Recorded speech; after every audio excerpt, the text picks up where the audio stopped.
Hey everybody, have you heard about the Drunken Peasants Patreon? It helps support the show while getting you some cool perks. Check it out! For $1 per month, you get to use our exclusive fan chat that appears at the bottom of the screen on every episode. For $5 per month, you get 2 new private shows, including Actual Mania, as well as our back catalog of private shows, plus all lower tier perks. For $10 per month, you get all of our monthly video content. This includes multiple post shows, our monthly reviews, our back catalog of all that content, plus all lower tier perks. For $15 per month, your name will appear in the ending credits of each DP episode, plus all lower tier perks. For $25 per month, you get to take part in our monthly booking committee hangout to help us book our Patreon content for that month, plus all lower tier perks. For $33 per month, you get an exclusive piece of DP merch each month, plus all lower tier perks. For $50 per month, you appear in the opening credits for each DP episode, plus all lower tier perks. For $100 per month, you get to join us as a guest on an episode of the Drunken Peasants podcast. Plus, you guessed it, all lower tier perks. Visit patreon.com/DP now to become a patron of the Drunken Peasants podcast.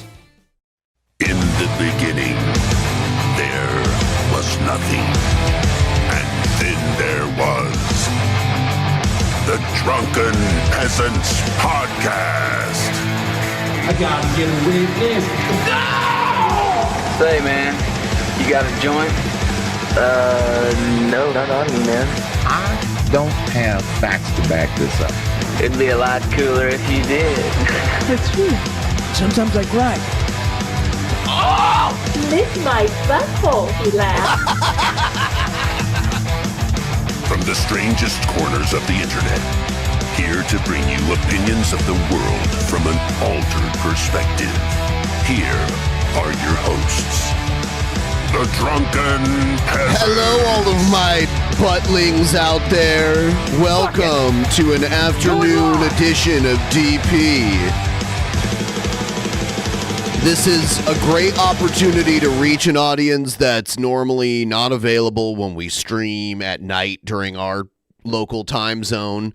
So it gives you, the viewer, a chance to catch it live. Maybe you're working at night. Maybe you live on the other side of the world and it's just not a good time. We're here right now. Right now. So if you want to help out, please like the stream if you haven't already. And then I do have a tip link pinned to the top of the chat if you want to help us get a little bit closer to that goal. We had our first show of the week last night, and we couldn't even make it to 10%. So I'm putting the link out there for those of you who want to help contribute. It's sitting there. It's just sitting there for you to use if you feel so inclined to do so. My thoughts on TNAPL being on the Flashcast, I have not watched it. I don't really care that much. I guess I'll look at it, but I don't have any thoughts on it. I have no thoughts about it. I did not see anything about it, so no opinion. But I like Doug, and I don't care if he's on the Flashcast or not. I don't subscribe to most of Doug's views, so it wouldn't surprise me if he was on a podcast of someone I don't really like. I don't even know the Yellow Flash that well. I don't really have an opinion on him either, other than he's like an Eric July nut hugger that's kind of, they all work together to kind of prop each other up, and Yellow Flash was kind of dishonest about his fandom for Eric July's book, as many of them were. They all bought the book as like a form of more about a political position than like enjoying the book. He hadn't read the book. He thought Isom could fly. It was that was very strange. I'm going to take a sip of coffee, and then we're going to check out some other stuff. We're going to check out some Cobra stuff that just happened in the last day or two. Some of it might be a refresher. Let's check it out right now. Here we go.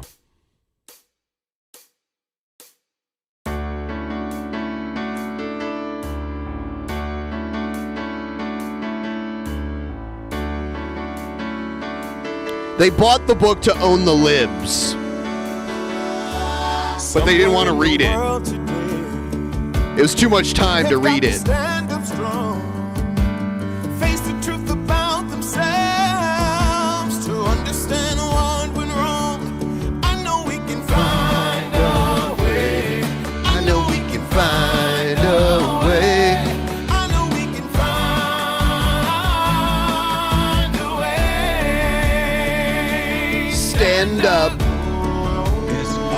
amazing. Stand up. It's amazing. Stand up. Ah, damn it. All right, everyone, please like the stream, and I'm going to keep mentioning it because we got to get closer to the goal. Please support DP by sending us a couple dollars to the link pinned in the chat. Super chats help too, but YouTube keeps a bunch of that, and Streamlabs doesn't count that. There we go. In your coffee, Ben. No French vanilla in my coffee. Today, so I have days when I eat every other day, and then I fast every other day, and days when I fast, it's just straight up plain black coffee. I usually because when I drink coffee normally and I put a little bit of creamer in it, it cools down the coffee to a more drinkable temperature. So when I don't have anything cold to pour in my coffee, I just drop an ice cube in it to help it cool down. It's a food hack, tubes. All right, let's check this out. There's a few things here which are pretty interesting. Let's do a refresher on what happened with Cobb's soon-to-be girlfriend, Naked and Laughing. She had a King Cobra style meltdown on one of her live streams recently, where she got into a fight with an inanimate object. So we're gonna check that out too. Here we go. Shout out to Boglum Chronicles. With your boy King Cobra back at it with another video. So I was watching Naked and Laughing on YouTube, and she got a little drunk. Thank you, on Buddy stream, Christ. And thanks for becoming a member / sponsor, whatever they call them these days. Buddy Christ, I appreciate it.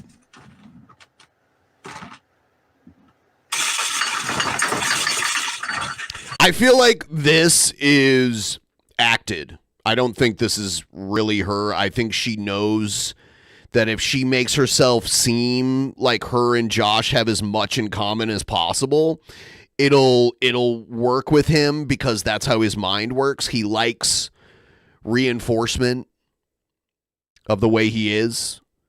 So this is a display of another thing they have in common, and I think this is calculated by her.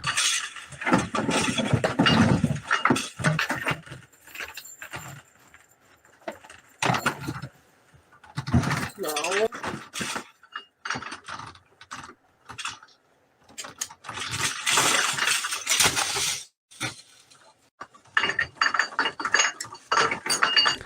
It just seems like she's acting like she's having trouble turning on a light, you know?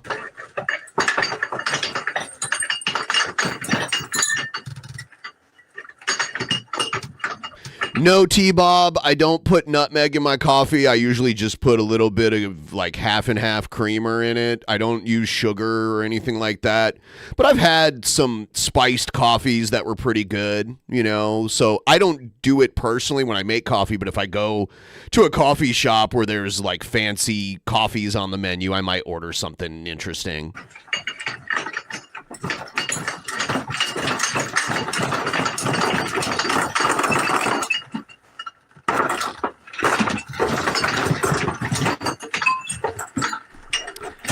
This is, I mean,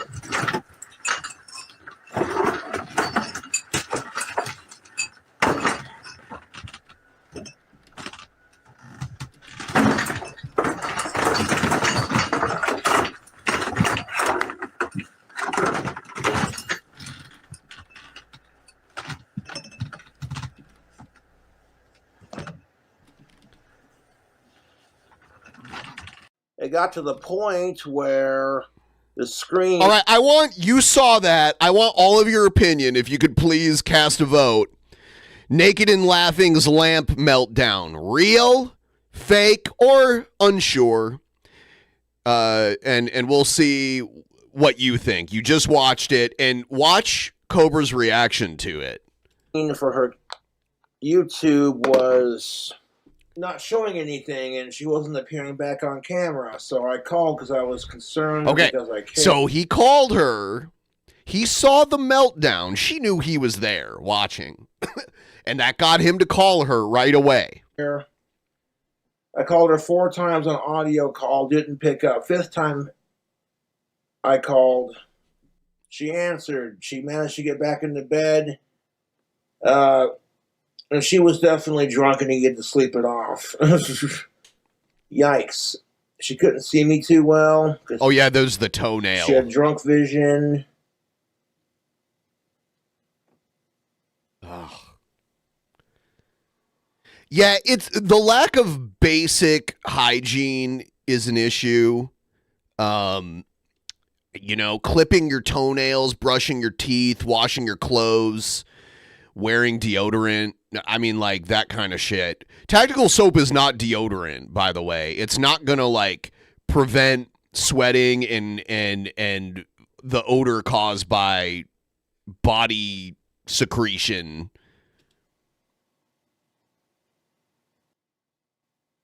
Yeah, Bob, I don't like to add sugar to my food. I've just never been a sweets kind of person, so it's very rare that I add sugar to my coffee. But if I'm at like Starbucks or something and something on the menu looks good, I'll try it out. You know, I didn't think this would last long, but Starbucks has this oleato coffee thing where they add olive oil to it instead of like creamer. And that's been around a while, and I'm surprised. I didn't think it would last long, but some people must be buying it for them to keep it on the menu. I tried it once, and it was okay. I could taste the olive oil, though. Olive oil coffee, very interesting. I guess if you're vegan and you don't want, like, fake milk, that's an alternative. She's getting sick and tired of my fucking YouTube trolls fucking with her, too, and can't say I blame her. I know how that feels. No, the trolls have a harder time with women than I do, and that's why they fuck with Jessica, because they're jealous.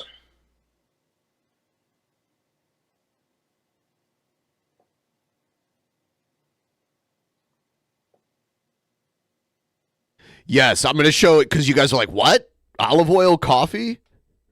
And it's true. It's called the Oleato, and they serve it up hot and cold. And they have it's literally infused with award-winning Partana extra virgin olive oil. Oleato is more than a drink. It's a revolution in coffee, one that is luxurious and next level. Once an idea, today a drinking experience available nationwide. The sophisticated flavor of Oleato beverages reawakens the senses with a new and luxurious experience that must be tasted to be believed. And I have had it. It's okay. I like the taste of olive oil. I've never thought of putting it in coffee, but I did have it. And it's okay. It's not bad. You know, it's just another fat to mix in with your coffee, you know. But it does. See, look at all the different Oleato beverages here. Starbucks Reserve Oleato. If you're lucky enough to have a Starbucks Reserve where you live, we have 2 of them in Seattle. It's like a higher end Starbucks where there's way more drinks available. There's way more food, and they even have a bar with alcoholic Starbucks beverages. It's pretty insane.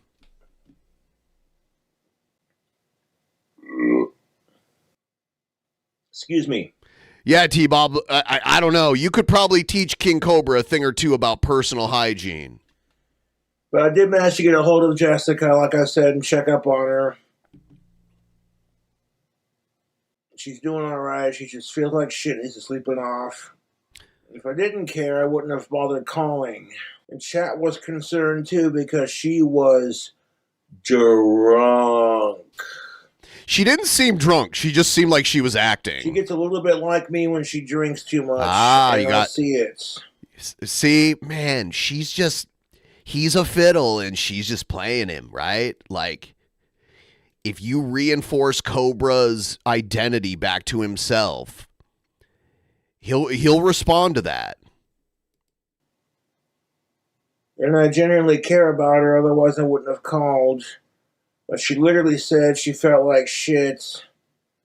And I'm like, well, I'm sorry to hear it. And then she's like, your trolls are fucking assholes. I'm tired of them fucking with me. And I'm like, yeah, I am too. And then she's like, well, what's your game plan here. I said, Oh, Bob, tell everyone in the chat about your refurbished beer. well, let's just get to know each other, see where it goes. I've been very clear on that. I like her. She's got cool points in my book. Let's see where it goes. There's nothing you can do about it. But I did manage to get a hold of her. They're going back to the toenail. Clip the toenail, Josh. It looks... Yeah. When I answered the phone... You could tell he hardly ever puts shoes on, because if you tried to cram that foot into a shoe, that toenail would make it very uncomfortable. When she answered her phone, laptop, whatever, I'm not going to have my new phone until sometime this week, but it's neither here nor there. She literally said, and I quote, "I feel like shit." So hopefully her sleeping it off will help with some of that. And I was watching her stream earlier, and she was definitely drunk. She gets a little like me when I've had too much to drink. And that's something I definitely feel self-conscious about on my behalf. That's why I've just Is that where Puff is hiding? Not to get blackout drunk anymore. If I get to a point where I'm starting to a little bit when I walk, then it's like, you definitely had enough, kind of thing. And that's the thing of it, YouTube. My YouTube trolls can't handle the fact that Jessica's crazy about me, and she hasn't even met me yet. Instead of being like, you know what, Cobra, good for you, man. I hope it works out. Nope. They're doing everything in their powerless lives to harass her and scare her off, and I'm quite frankly sick of it. Cobra rules your sad fucking life, and you're jealous that Jessica wants me. Otherwise, you wouldn't care. But like I said, I did give her a call, and I managed to get a hold of her. Oh, yeah. She got herself under her bed, all under the covers. And she said she feels like shit now.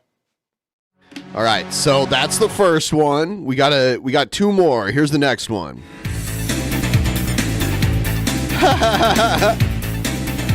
He's so buff. Holy shit. KingCobraJFS back at it with another food review.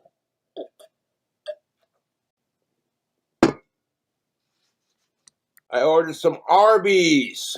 We got the King's Hawaiian trademark fish deluxe sandwich with a large curly fry and a large peach lemonade. The only distinction between fans and trolls that Cobra can wrap around his head is, like, trolls do mean things to him.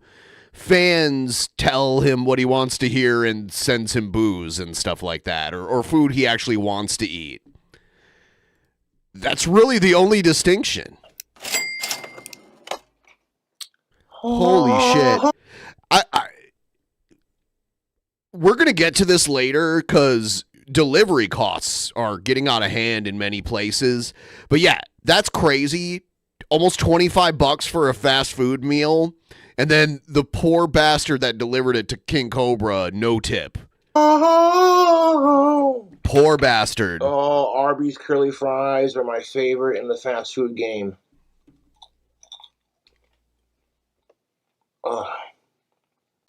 Pull the sandwich out. Now you said pull out. Look at that fishy goodness. Can we pull the bun off the top? Yes, we can. We're going to add curly fries to it because I can. Oh, I love Arby's curly fries. They're so tasty. I get some people like to add like fries and chips to their sandwiches, but I just prefer to eat it on the side. I'm not really into that. Yo, nice distribution of curly fries, my friends. There's like, that's the point of having a side dish. Got a large peach lemonade. Now, I will say that I have been to Fat Shack where they put all the side dishes on the sandwich, and that's kind of a novelty, and I can't eat it that often, but that's usually what it's all large about. curly fries to go with it. Get open. Get open.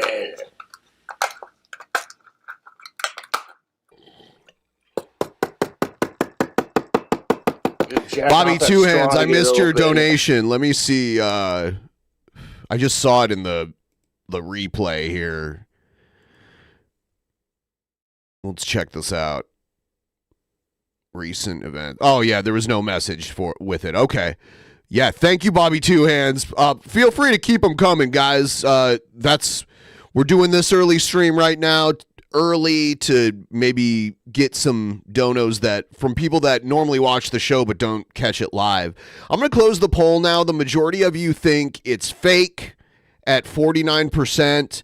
36% of you are unsure about whether or not Naked and Laughing's meltdown was real or fake. And then the vast minority, 14%, think it's real.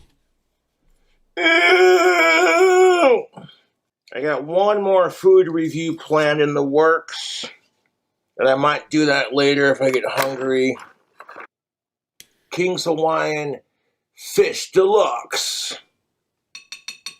All right, let's go.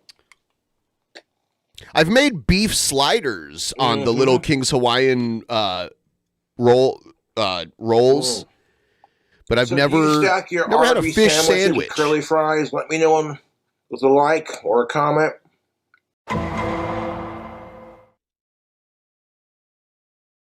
Good to see you're saving your money by doing less fast food this year, just like you said. Man of his word. Ha! Imagine Naked and Laughing seeing this video and realizing that you rather spend money on a takeaway than flying her to Casper. Looking rough, dude. Like a case of bubonic plagues got you down.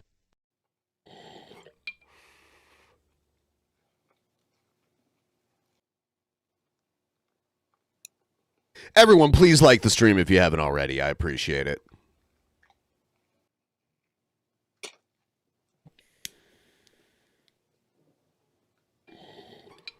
Little curly fries trying to sneak away. Get in there.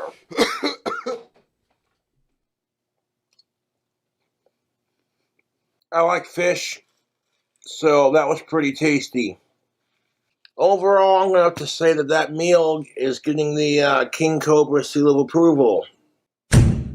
Approved! They're all approved. Everything gets the seal of approval. If I was in the mood for another fish sandwich, I'd order that again.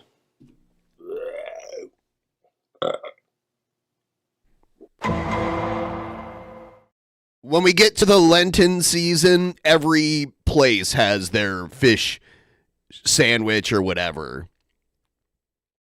It's weird, like Christians that observe Lent, a lot of them, especially Catholics, will be like, oh yeah, we're not going to eat meat on Fridays. We're going to eat fish. It's like, even when I was a kid going to Catholic school, I was like, fish is meat. It's like they lie to themselves and be like, oh, I'm giving up meat for God, but I'm still going to eat on Fridays. Only on Fridays, though. I'm giving up meat to make God happy, but only one day a week, and I'm going to eat meat still, just a different type of meat. It's ridiculous. So I got some of that peach lemonade from Arby's.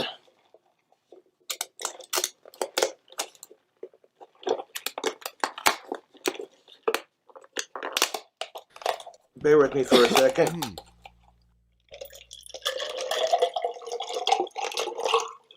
Now I'm going to take a splash of mango orange sun-kissed. Ooh, that's pretty. And then we're going to splash up the potato juice.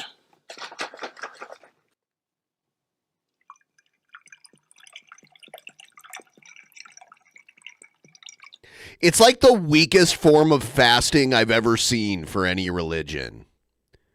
Because they're not fasting. They're just eating a different type of meat and then being like, I gave up meat one day a week.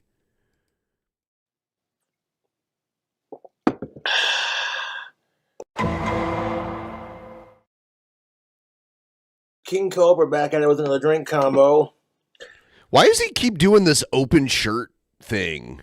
We got some Sunkissed cherry limeade and half a can of that mango orange left. I love how goth his Revolutionary War style hat is. Every time I see someone that's trying to dress goth, I'm like, the only thing they're missing is a fucking Paul Revere style hat. 1 second.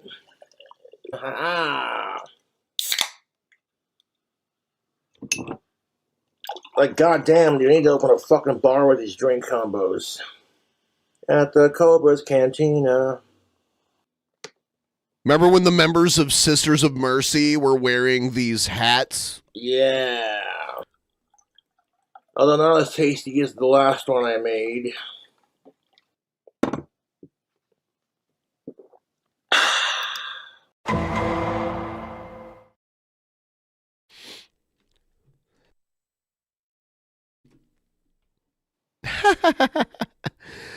I'm just analyzing what I'm seeing here. So he's got like a do-rag tied around his neck, and then he has a dog collar over that.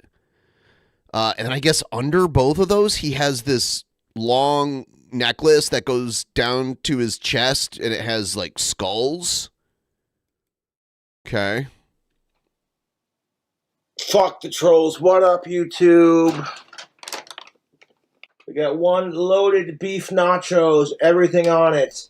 Add onions, black beans, lettuce, jalapeno peppers, cheese, chicken, steak, avocado ranch sauce, creamy jalapeno sauce, extra nacho cheese sauce.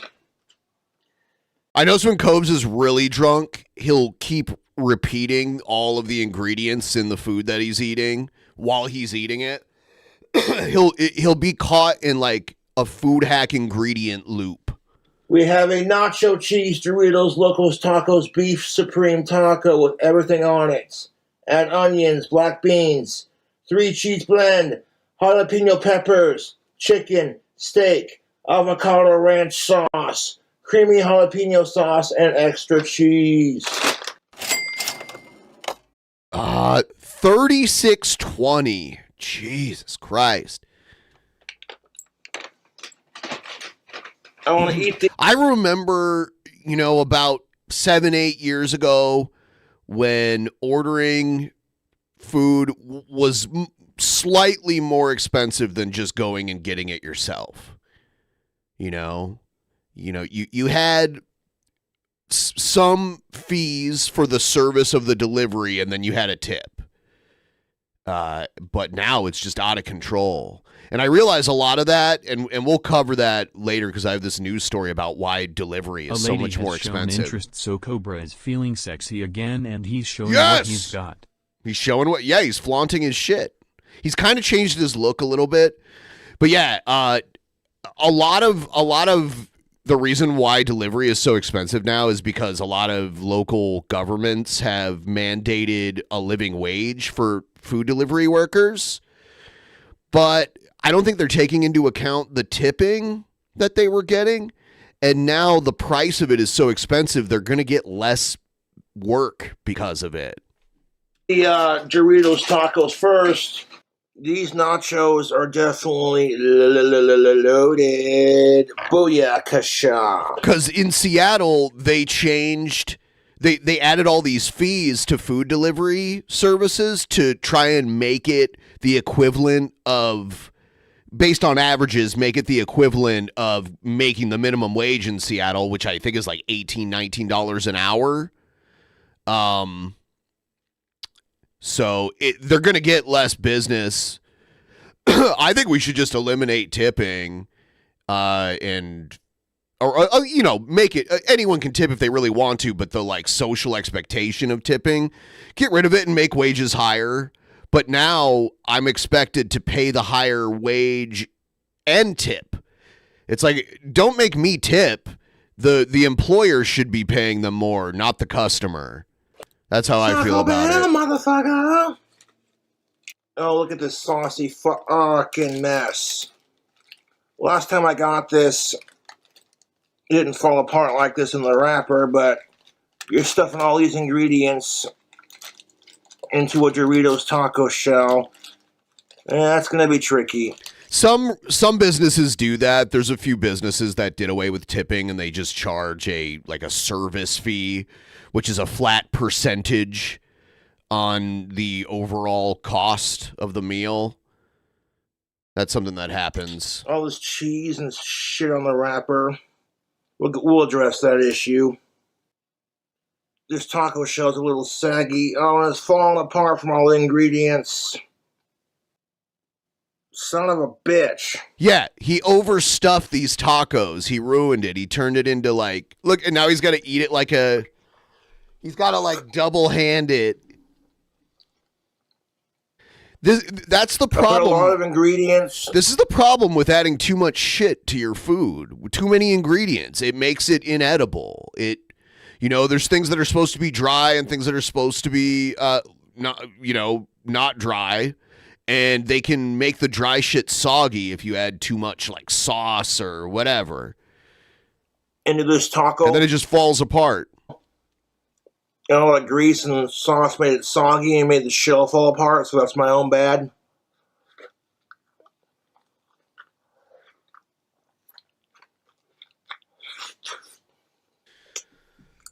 I don't get delivery anymore. If I'm not willing to drive to get food that I want, then I just eat food that I have at home. On a rare, it would have to be I'm super wasted and I can't drive, but I'm super hungry but I'm also too wasted to cook something. That's normally when I end up ordering something. That's bound to happen when you add all these ingredients to it. Good lordy. And all the meats to it. I don't even get pizza delivered anymore. I pick it up. I don't want to pay the delivery fee and the tip. I'll just go pick it up myself because the amount of fuel I burn going to get it and coming back is still less than the delivery fee and the tip on top of it.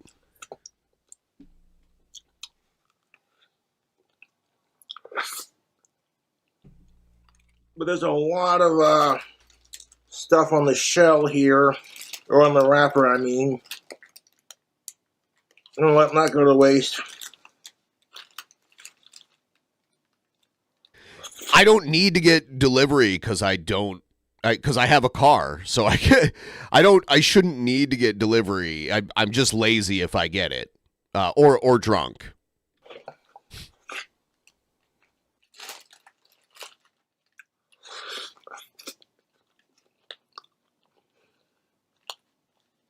Oh yeah, you like that?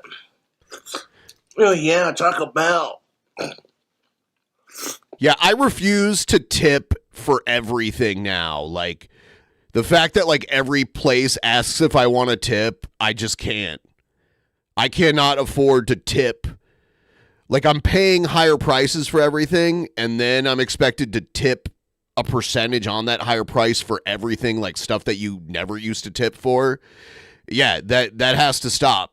Places just have to pay their employees more. The customer should not have to pay higher prices and on top of that tips for things that we used to never tip for.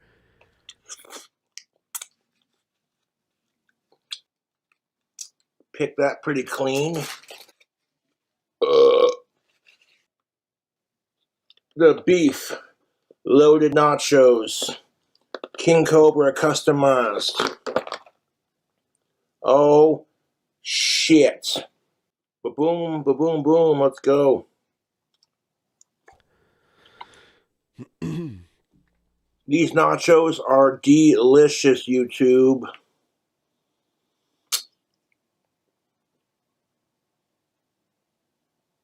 Oh, yeah. I'm going to be eating these for dinner because I is full. Oh, yeah. Taco Bell food review. There's one more here. This is an edit that Boglum Chronicles did of a stream that Josh deleted. He did it at like 3 a.m, and yeah.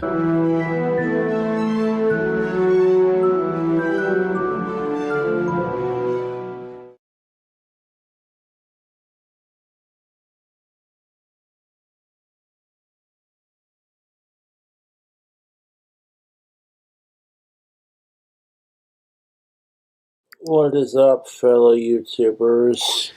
Thinking of tipping as a no spit tax is, I think, a very flawed way of thinking. And I think we'd start to see people getting caught for that. That's a felony to spit in someone's food. So I guess if people are willing to do that for tips that, like, wouldn't normally be given for certain jobs, then I guess they're willing to go to prison for it. 1 second. I don't know.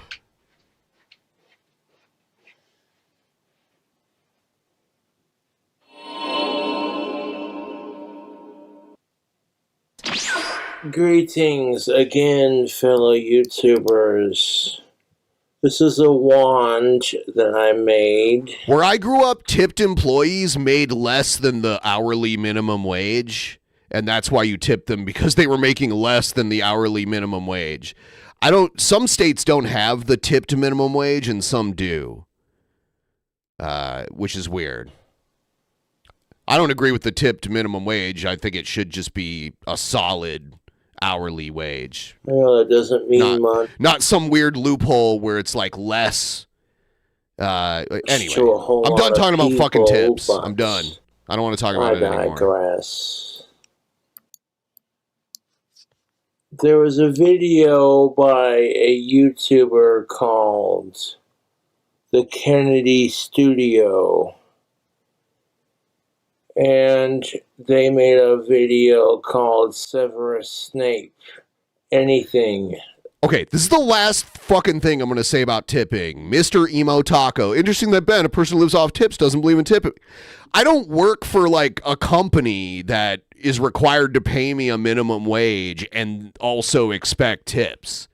Like I'm self-employed. This is a false equivalency that you're making. I think that if you work for a corporation that makes a good amount of profit and they hired you, they shouldn't supplement your income by expecting customers to pay more. That's what I think. Another love. And if you're a huge fan of Harry Potter and you know how Severus Snape story plays out, it's seriously fucking powerful. And that's just my take as a Harry Potter fan. But if you know the story of Severus Snape, let me explain it to you. And then after Snape graduates Hogwarts... Like if I was getting paid a YouTube minimum wage by Google or whatever, and then I was asking for all these tips, it would probably be weird. But YouTube hardly gives me anything. They usually demonetize a lot of videos. With Lily and everyone else. Snape was madly in love with Lily and he couldn't have her. So, I know the feeling. To a point. Like, oh, ha. Look at Cobra.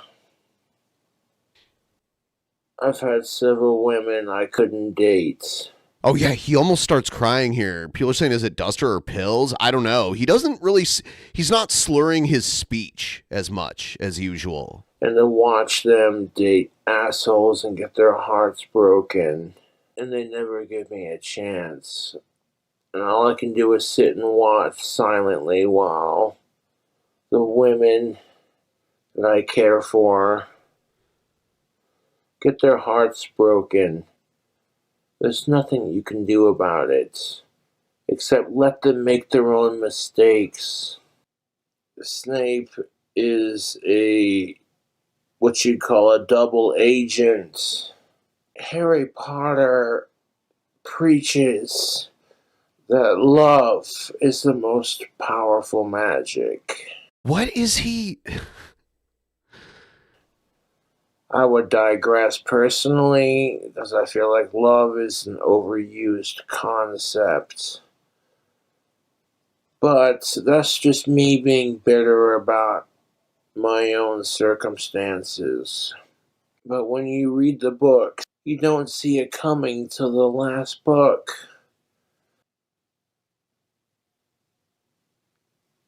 And you relate it to your own struggles. I'm going to open a restaurant called Tippers, and the amount you tip is mandatory, but you decide what percentage of the menu price you pay.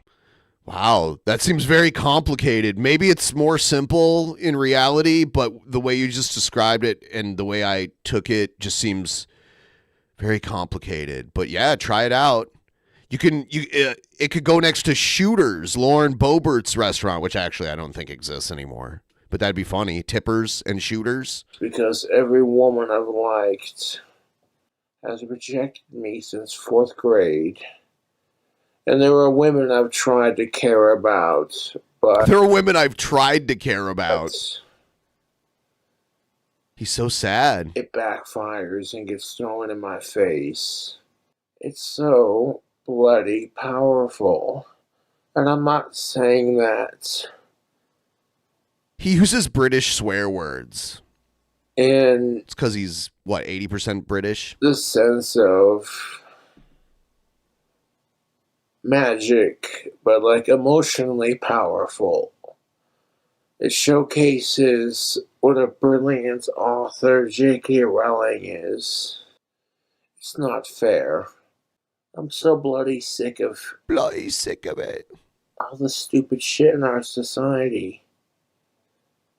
He is crying, kind of. I don't see any real tears, but he's making a I'm about to cry face.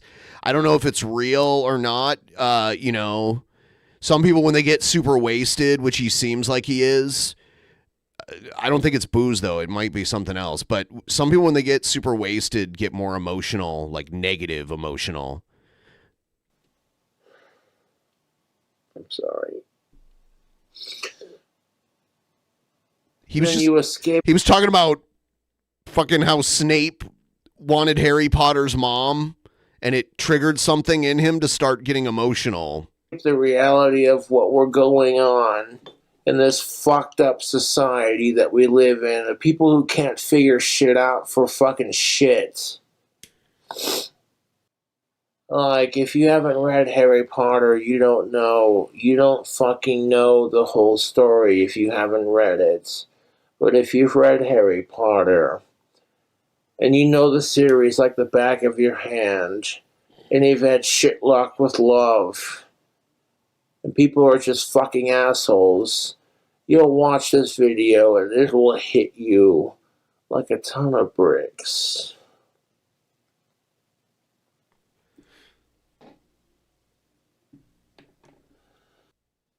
I make my own handmade wands, and I sell them on Etsy. Yeah.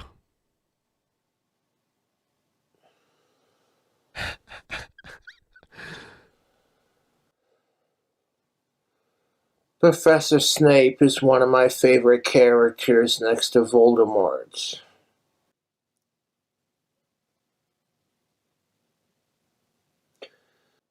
And a lot of you are probably going to laugh at me and go, "Oh my God, Cobra, you're such a Harry Potter nerd. It's pathetic." That's what I call my drink combos. That's another reason why I said potions class is in session.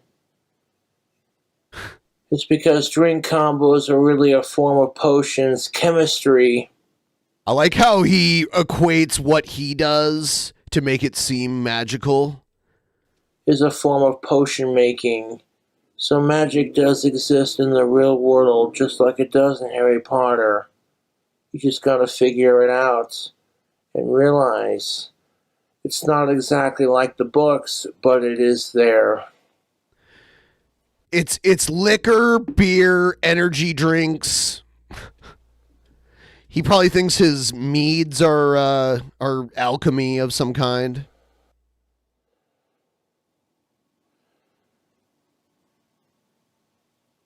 You know, and all the women that have rejected me in the past, eventually I learned to just let it go. And go, that's her loss. I'm not trying to show off my wand, but this thing is pretty freaking sexy. I added the glass. Oh, shit, no! I dropped it. That was his drop the wand spell that he just casted. Did you guys see that? Praise Cobra's magic. We're good. And, like, people are like, oh, you're such a Harry Potter nerd. What's your house? Slytherin. I love snakes. Oh, shit. Who could have guessed? No one saw that coming.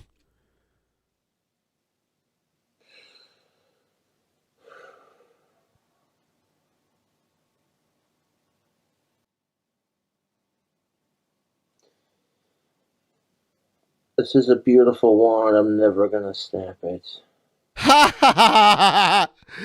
You better send it to somebody else then, because you get mad and break wands all the time, just like you broke like 3 phones in the last year.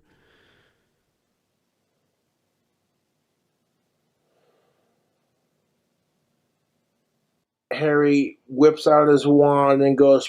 Whip out your wand. Tego, which is a protection spell. He's so crooked. I can always tell the more trashed he is, the more crooked he gets. Sort of like when I do a circle of protection kind of thing.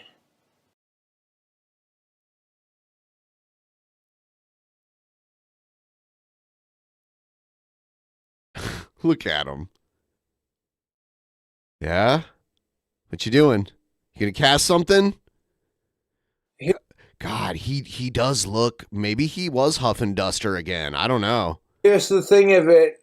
Harry grew up with a headmaster named Albus Dumbledore. Dumbledore? Dumbledore? Is that guy's name? Dumbledore. King Cobra is such a diehard Harry Potter fan that I would trust what he said. Like, the pronunciation must be real. You know? And Snape was... Just like one of his favorite singers, Billie Eilish.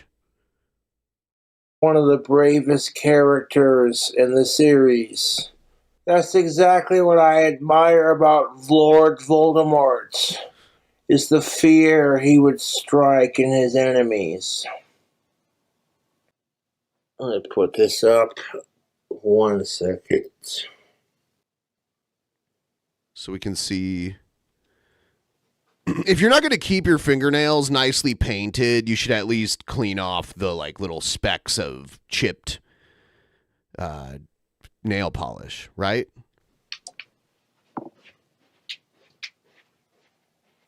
VCR cleaner? What, to huff it? Oh, sounds terrible.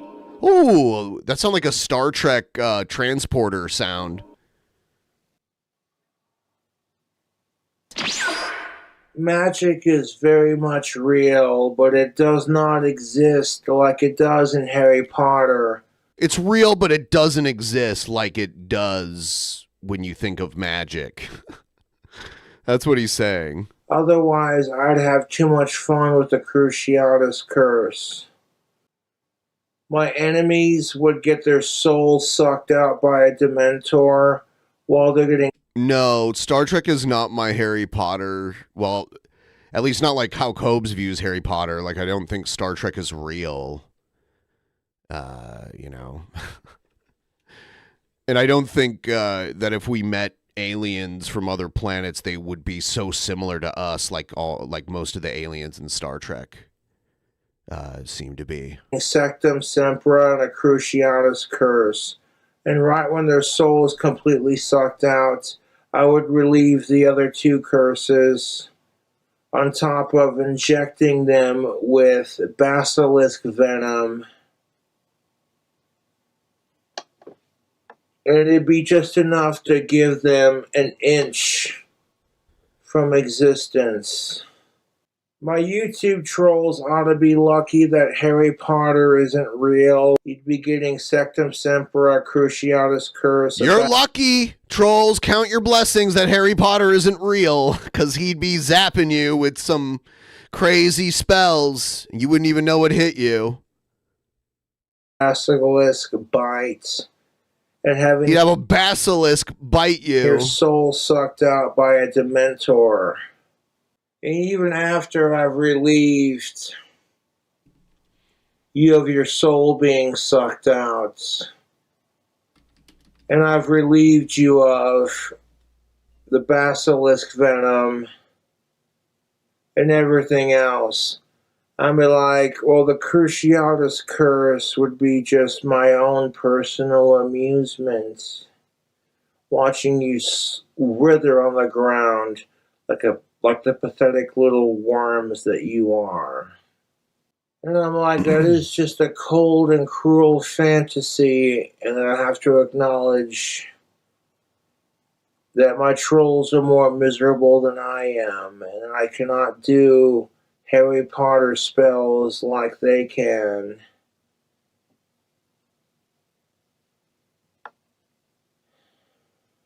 Because I assure you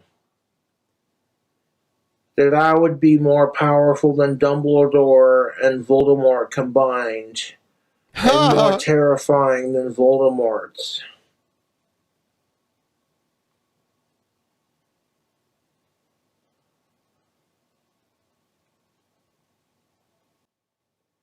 Like, no, this isn't fair. And it's like, well, mate, you picked your fucking sides.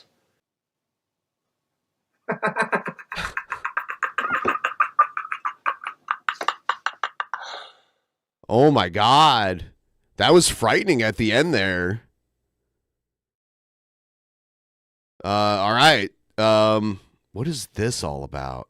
What is up, fellow YouTubers? 1 second. I digress. Oh. My enemies would watch. Oh, this is the whole stream. I downloaded this last night, I guess before it got deleted, but whatever. We just watched the whole thing. So, yeah, let's check out something else. Let's see. Oh, yeah, I wanted to show this to you because this is crazy. You'll see. In Seattle, Washington in 2024, time is money. Yeah, so Friday I went on my app. And convenience is key. I went and ordered my classic order. But Seattle residents like Kendall Pettit are getting whipped with new charges on food delivery apps. A regulatory response fee. DoorDash, for example, blames Seattle's government. It was 3 items of, Thai takeout food for $122. $122. How many items did she say? How many? Thai takeout food. I want to hear how many items? Of, Thai takeout food for $122. Shit, I keep not going back far enough. Food delivery apps. A regulatory response fee. DoorDash, for example, blames Seattle's government. It was 3 items of, Thai takeout food for $122. 3 items for $122 before the tip. Without the delivery tip. 3 items of Thai takeout for $122. Did that shock you? Yeah, I actually put the phone down and told my partner, we're not getting delivery food tonight. Why the fee? Seattle City Council. I saw another post.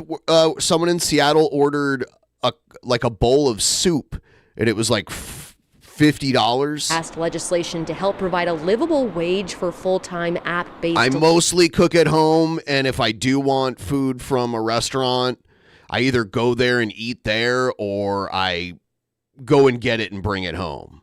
I don't get delivery anymore. I don't take Ubers to go places anymore. I either drive or I ride the bus or the transit. Like we have a train if you get far enough into Seattle. But I do not take Ubers unless it's like I have no choice.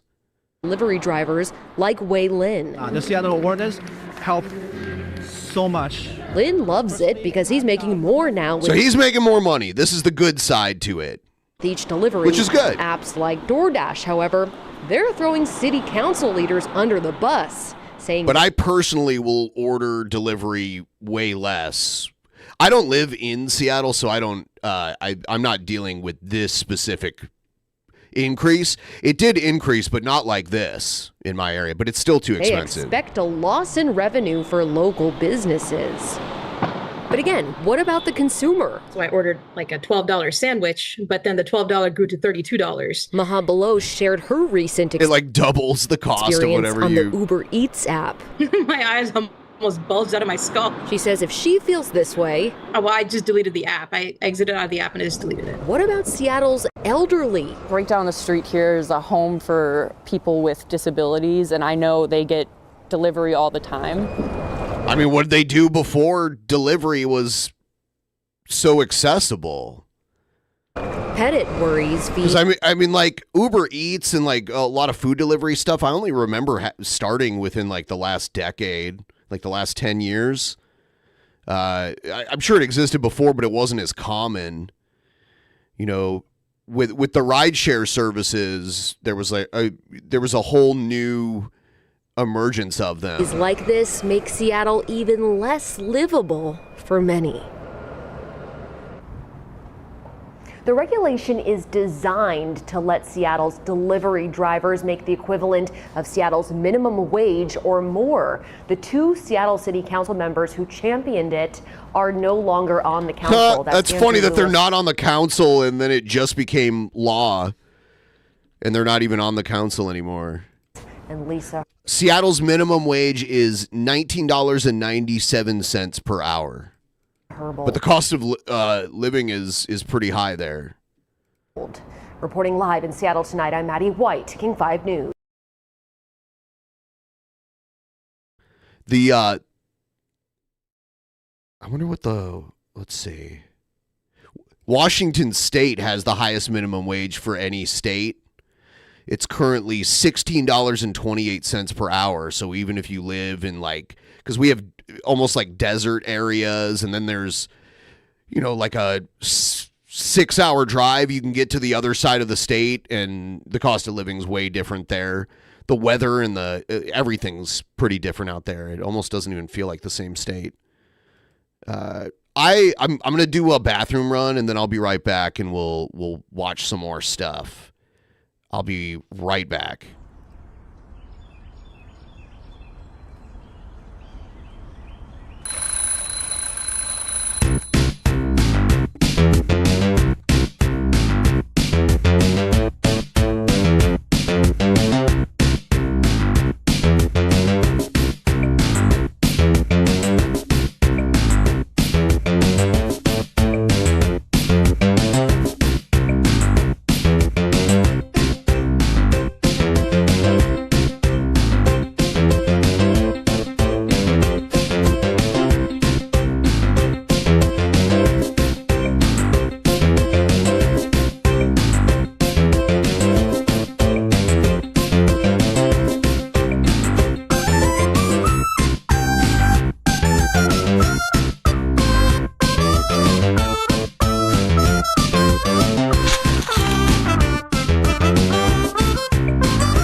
right, back.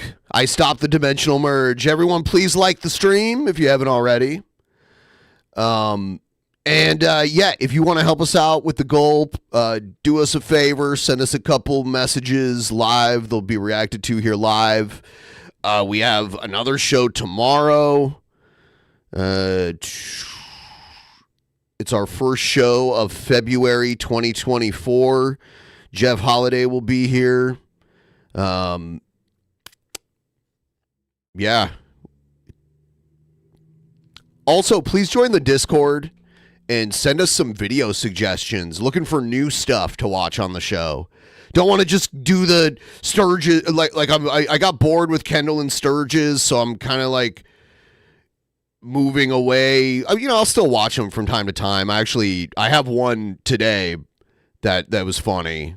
But I need to find something new, want to branch out a little further. So if you have any interesting stuff you want to send us, if you have anything to submit, go to our Discord and you can drop it. There's like a content section and then there's like a crazy section. Also, I look in there. We have a priority content section for patrons of a certain level where you can post some stuff there. I look there a lot because it's thinned out more there. I usually find some pretty good stuff.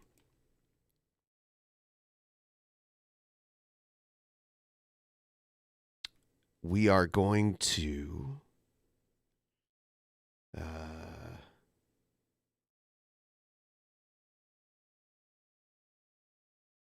let's check out Sturgis. A lot of his video, I see people talking about him in the Discord, and it's like people are fascinated by how much of a dumbass he is. Here's his video about Avatar. See, when he doesn't talk about Eric July drama, no one watches his stuff. Hello everyone, I'm Renown Zero, and we are back again talking about Netflix's live-action Avatar series is taking out how ist Sokka was in the original. How ist?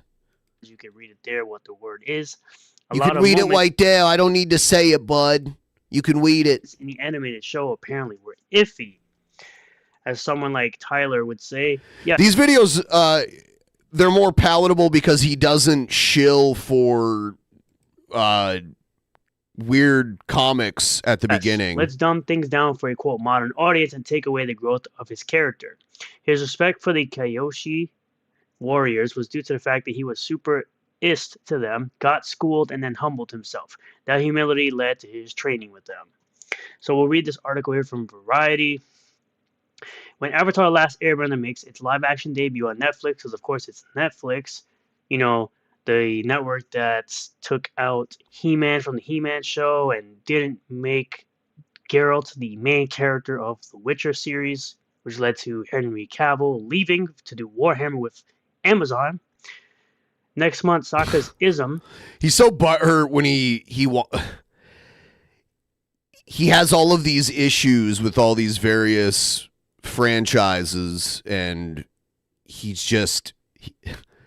I don't know if it's performative outrage because he sees it working for other people and he wants a piece of that, or if he's really this butthurt about this stuff. Will be toned down considerably. In an interview with Entertainment Weekly, cast members Kyo Wentio. This is Avatar: The Last Airbender. They made a Netflix series. I saw the movie years ago. The movie was terrible. It just had bad acting. The kid that played the main character, he had no acting experience, and it was terrible. And Ian Owsley, informed fan. You know what, Alex? I think you're right. With him, it is real, but it's not real for the people he gives his money to. He's one of the genuine people that actually support the grifters at the top of the pyramid. As Sokka's sexism was discussed during the live-action show's development and was deliberately cut away as it had no place in the new remake. Because, of course, they need to make it for more modern audience who get... Yes, this is an early DP. Please like the stream, and please help us get a little bit closer to our goal. If you would not mind, every little bit helps. Minimum donos $2. And then there's also the Jared stuff. $4, $12, $22, $32, $42, $52, $62, and so on. Those are always fun. Some people will trigger those from time to time. Every now and then we'll get the big, like, 102 also. It's offended by everything, or fake offended by everything. Quote, there's more weight with realism in every way, Owsley said, which prompted Kiowentio to reveal, I feel like we also took out the element of how ist Sokka was. I feel like there were a lot of moments. Why even read it? Like, why not just talk about your opinion on what they're saying? You just read it. You read it and don't even really give your opinion. You go like, yeah, no. That's usually your rebuttal to something that you've read. No, it's not. And then you censor words in it, like sexist. That's not a dirty word. It's not a dirty word at all. It means sex-based discrimination is what that means. In the original show that were iffy. Again, if you're going to adapt something, adapt it. Put in the things that people who watched the original show liked about it, and stop removing pieces because a bunch of blue-haired weirdos on Twitter don't like them because they're not going to watch the show. They're not really... So they should keep it the same because a long-bearded weirdo on Twitter told them to, is what you're saying. Fans of this show. Yeah, totally. Owsley agreed. There are things that were redirected just because it might play a little differently in live action. As Entertainment Weekly notes, quote, there are entire Reddit threads about Sokka's sexism, discussing how the original Sokka, prior to his character journey, so of course, this was part of the character growth that this character had in the show. So you're essentially removing the growth that he had in the original show. Would make remarks like, girls are better People at fixing who get pants. mad over remakes are weird. You can still just enjoy the Yeah. original. Yeah, you don't even have to watch the new one. I remember when J.J. Abrams started making Star Trek movies. I watched the first one. It was okay. It was also a reboot. Or it wasn't. Yeah, it was a reboot. Where they created like an alternate timeline or whatever. I watched the first one. It was good enough. I watched the second one. It was okay. And then I just didn't see the third one because I just didn't care. But I wasn't crying about it. I was just like, oh, yeah, the last one wasn't that great. So I'm just not going to watch the third one. Guys are better at hunting and fighting. Not exactly sexism. I mean, back in the olden days, the guys hunted and the women gathered and took care of the family. Sokka's not in every case. Sexism won't be the only difference Avatar fans see in Netflix's The Last Airbender. Showrunner Albert Kim previously said the show does not begin the same way the animated series does, which it should if you're adapting the show. The live-action series will also show the genocide of the Airbender people and the rise of the Fire Nation, which was only alluded to in the animated series. Quote, that was a conscious decision to show people that this is not the animated series. So then don't call it Avatar The Last Airbender, call it something else. What? No, they're just differentiating themselves from the animated series. So what they're saying is like, if you've seen the animated series, don't assume that you've seen everything that we're going to show you in this new series. That's what they're saying. Like, it's going to be different because they're going to add more to it.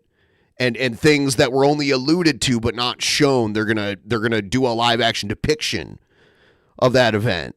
Oh, you're gonna change it at all? What? Don't even call it West Airbender, bud. Then I mean, like, they're gonna call it whatever they want to call it. If you don't like that, he's mad that they're calling it something he likes, but it's not the way he wants it to be.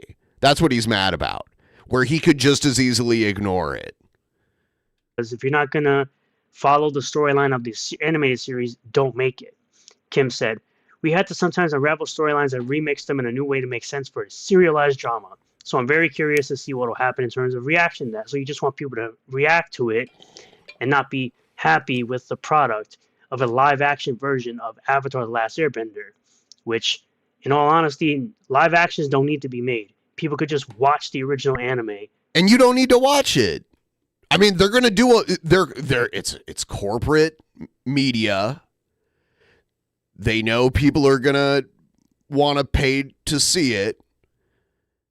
So they're making the series, and they hope that a lot of people watch it so that Netflix will renew the series. And the people producing it want it to do well so that Netflix renews it and it keeps going. That's how this works. So I guess time will tell. If this time next year the next installment of it is coming out, then we'll know it worked, whatever they did, and it's worth it. All they care about is if it's a profitable endeavor. Rather than hoping for a live-action version of it.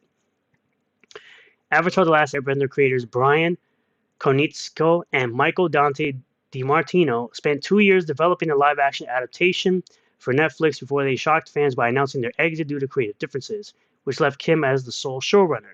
He recently told Entertainment Weekly that it was, quote, absolutely daunting to stick with the show without them. Yeah, view numbers are not public on Netflix like they are on YouTube.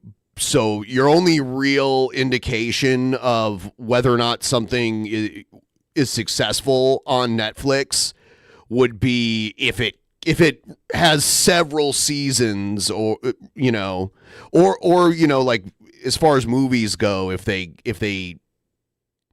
use the same production, or the same producers or the same actors or whatever, if they use them multiple times in their Netflix original movies, that's how you know. If they keep making these weird Adam Sandler... I personally don't like the cheap Adam Sandler Netflix movies, but they keep making them, so they must be getting watched. That's an example. Quote, you'd have to be an idiot not to be intimidated a little bit, Kim said. My first reaction after hell yeah was holy crap. Do I really want to do this? Is there a way to improve upon the original? I mean, even with the negative press and the controversy with Dave Chappelle, they keep making Dave Chappelle specials. And, if they didn't want him on their platform saying the stuff that always gets him controversy, they could stop it if they wanted to. So that's an indication Dave Chappelle gets big views on Netflix because they're paying him a lot. No, the original will always be better. Whenever you tackle something that's already beloved by millions of fans, you have to ask yourself those questions. All you have to do is take the animated series and create it into live action 1-to-1. No, you don't. This is what manga and anime do. It doesn't have to be a direct copy, only it's live action. They can be creative with it. That's so dumb. Obviously, there are things in the manga that aren't shown in the anime for the most part. It's a 1-to-1 adaptation. It's not hard to do. Anime creators have been doing it for... Not all publicity is good, though, Ape Traits. There's a ton of publicity Vince McMahon is getting right now, and it's not good in any way for him. So not every controversy brings the kind of publicity you would want. There is bad publicity. And I don't see why it's so difficult for the people at Netflix to just take the source material and recreate it in live action. But again, of course, my position is animes don't need live action versions. You could just watch the original anime, which will always be superior to the live action versions to the end of time. So at the end of the day, of course, Netflix ruins yet another beloved series with a terrible version of a live action because they decide they want to change things that made the animated version great and remove it for modern sensibilities or the modern audience that's always fake offended by everything. Thank you all for checking out this video. I really do appreciate all the new subscribers, returning subscribers. Don't change it, bud. If you like the video, hit the like button. Comment below if you feel about all this. Subscribe for more content. Hit the bell for notifications. Hit the bell to all notifications. His weird, I wonder if he has the script on a screen or taped to a wall in front of him, because he does this every time in the exact same way, and he kind of runs through it as fast as he can. He doesn't take his time, and sometimes it's hard to even fully pick up on what exactly he's saying. But it's his little promo that he runs through at the end. That way you'll get a notification anytime I post a new video or go live. And I'll see you all in the next one. Peace. Oh? What's this thing with Ted Nugent? Fondling guns. This is Ted Nugent talking about gun fondling, whatever that means. Let's see. So at the SHOT Show, I was saying hello to all my guns and ammo and at the SHOT Show, optics and binoculars and scopes and bows and arrows. I'll tell you one thing about Ted Nugent is he has a whistle when he says the letter S, and it kind of pierces my eardrums when I listen to him because I have headphones on, and there's so many words that have the letter S in it, and he lets out this high-pitched whistle every time. And camouflage my Mossy Oak blood brothers, and I went to Colt and fondled the Python Colt. Oh my goodness, I went by Remington and fondled their incredible ammo and their shotguns. And they were you cupping the balls too? Got a new utility vehicle that has a Remington trademark. It was a Ted Nugent sporting goods hardware. He sounds like the guy from the weird creep guy from the Family Guy. Hey there, muscly arms. I can't do the whistle. I can't do S whistles. Orgy. But then, as I was walking along, shaking hands. He's really turned on by guns. He's like sexually aroused by guns. Sharing wonderful We the People, Life, Liberty, and Pursuit of Gonzo Happiness, Rock and Roll, Rhythm and Blues, Detroit Muscle, Defiant Middle Finger celebrations.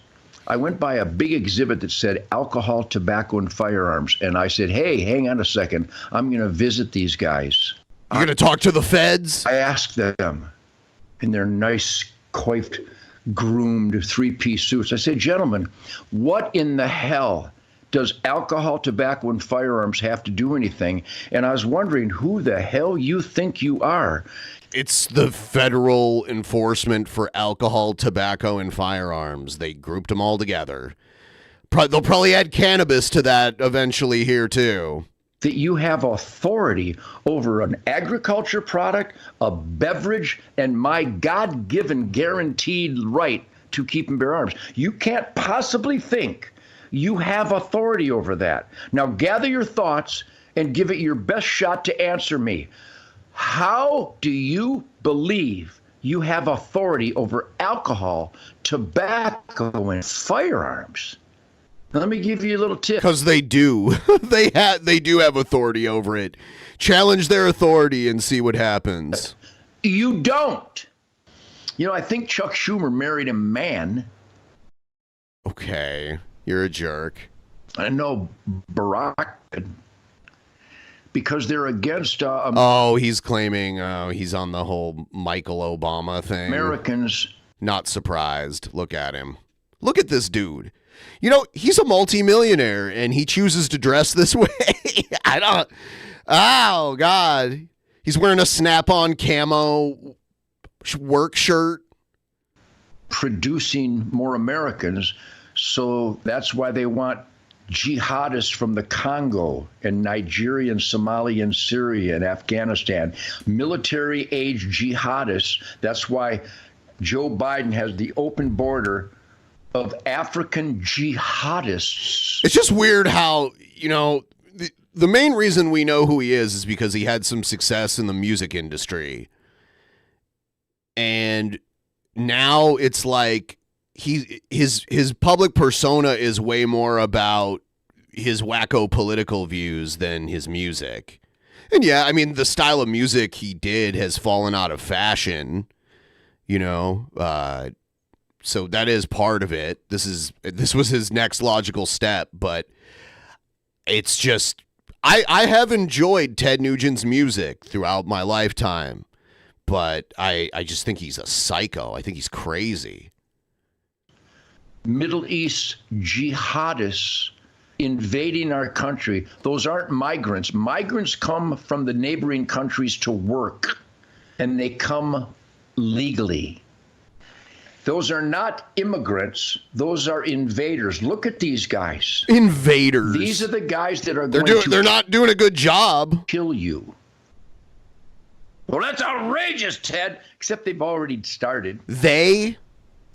Look at these are not people seeking sanctuary. So Uncle Sam, whose irrefutable duty is he whites only, do you think? Is he like, look at them, they're not white? Responsibility. Their job description is to protect America. Instead, oh my heart. Instead, Uncle Sam. What he would do is be like, hey, I'm a big fan of black musicians. I've heard him, like, he's, you know.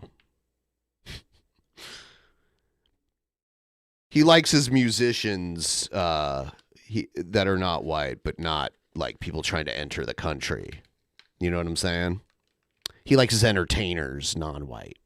Won't allow Americans to protect their that border. Whistle.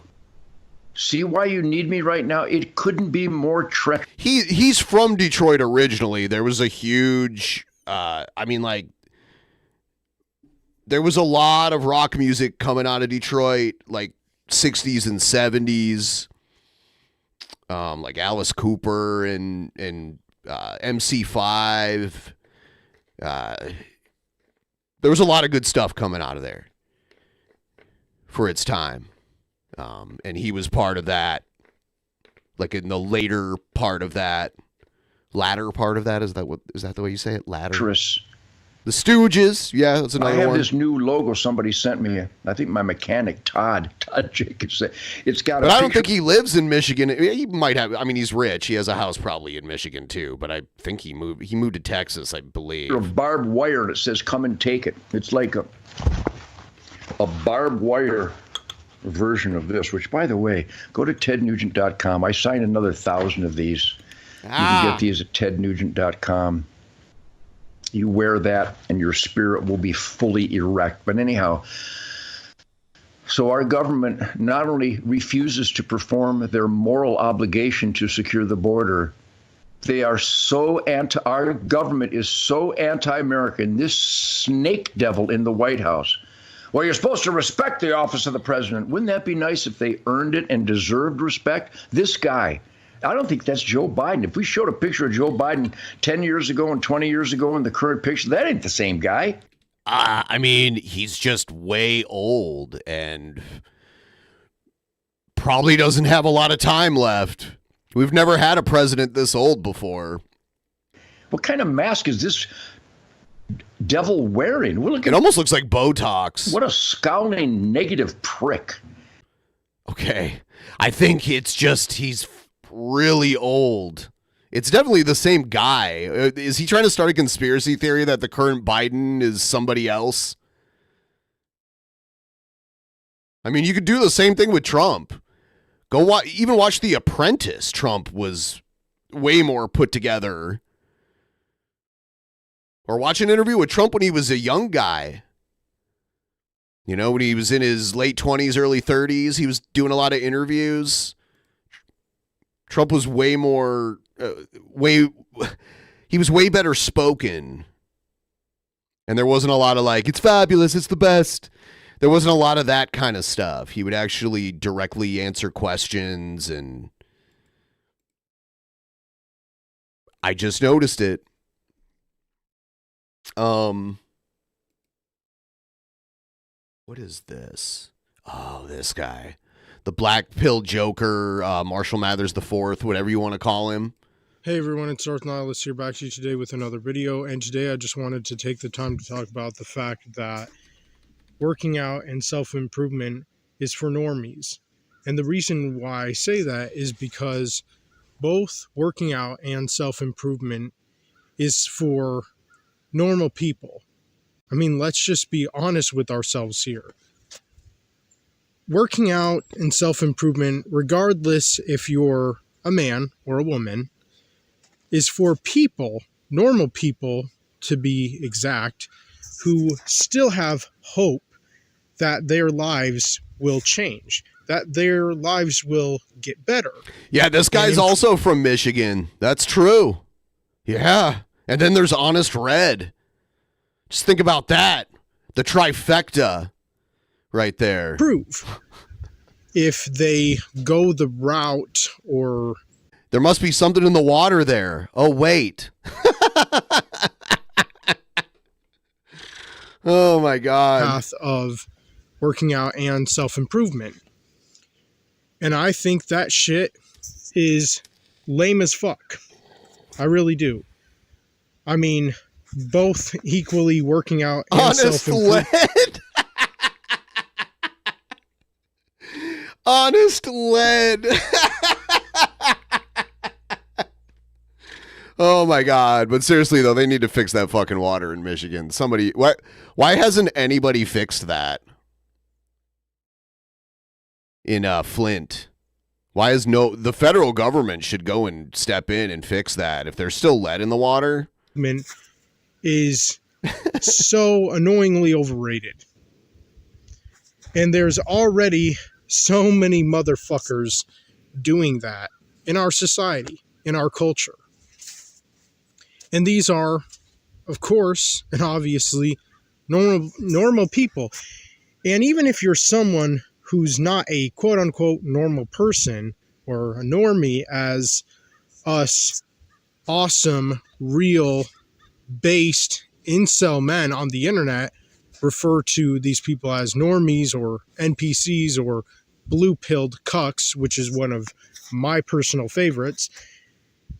Even if you're someone who is, say, maybe a incel man who takes the time and puts the effort forth to work out or try and even just make the littlest attempts of improving yourself.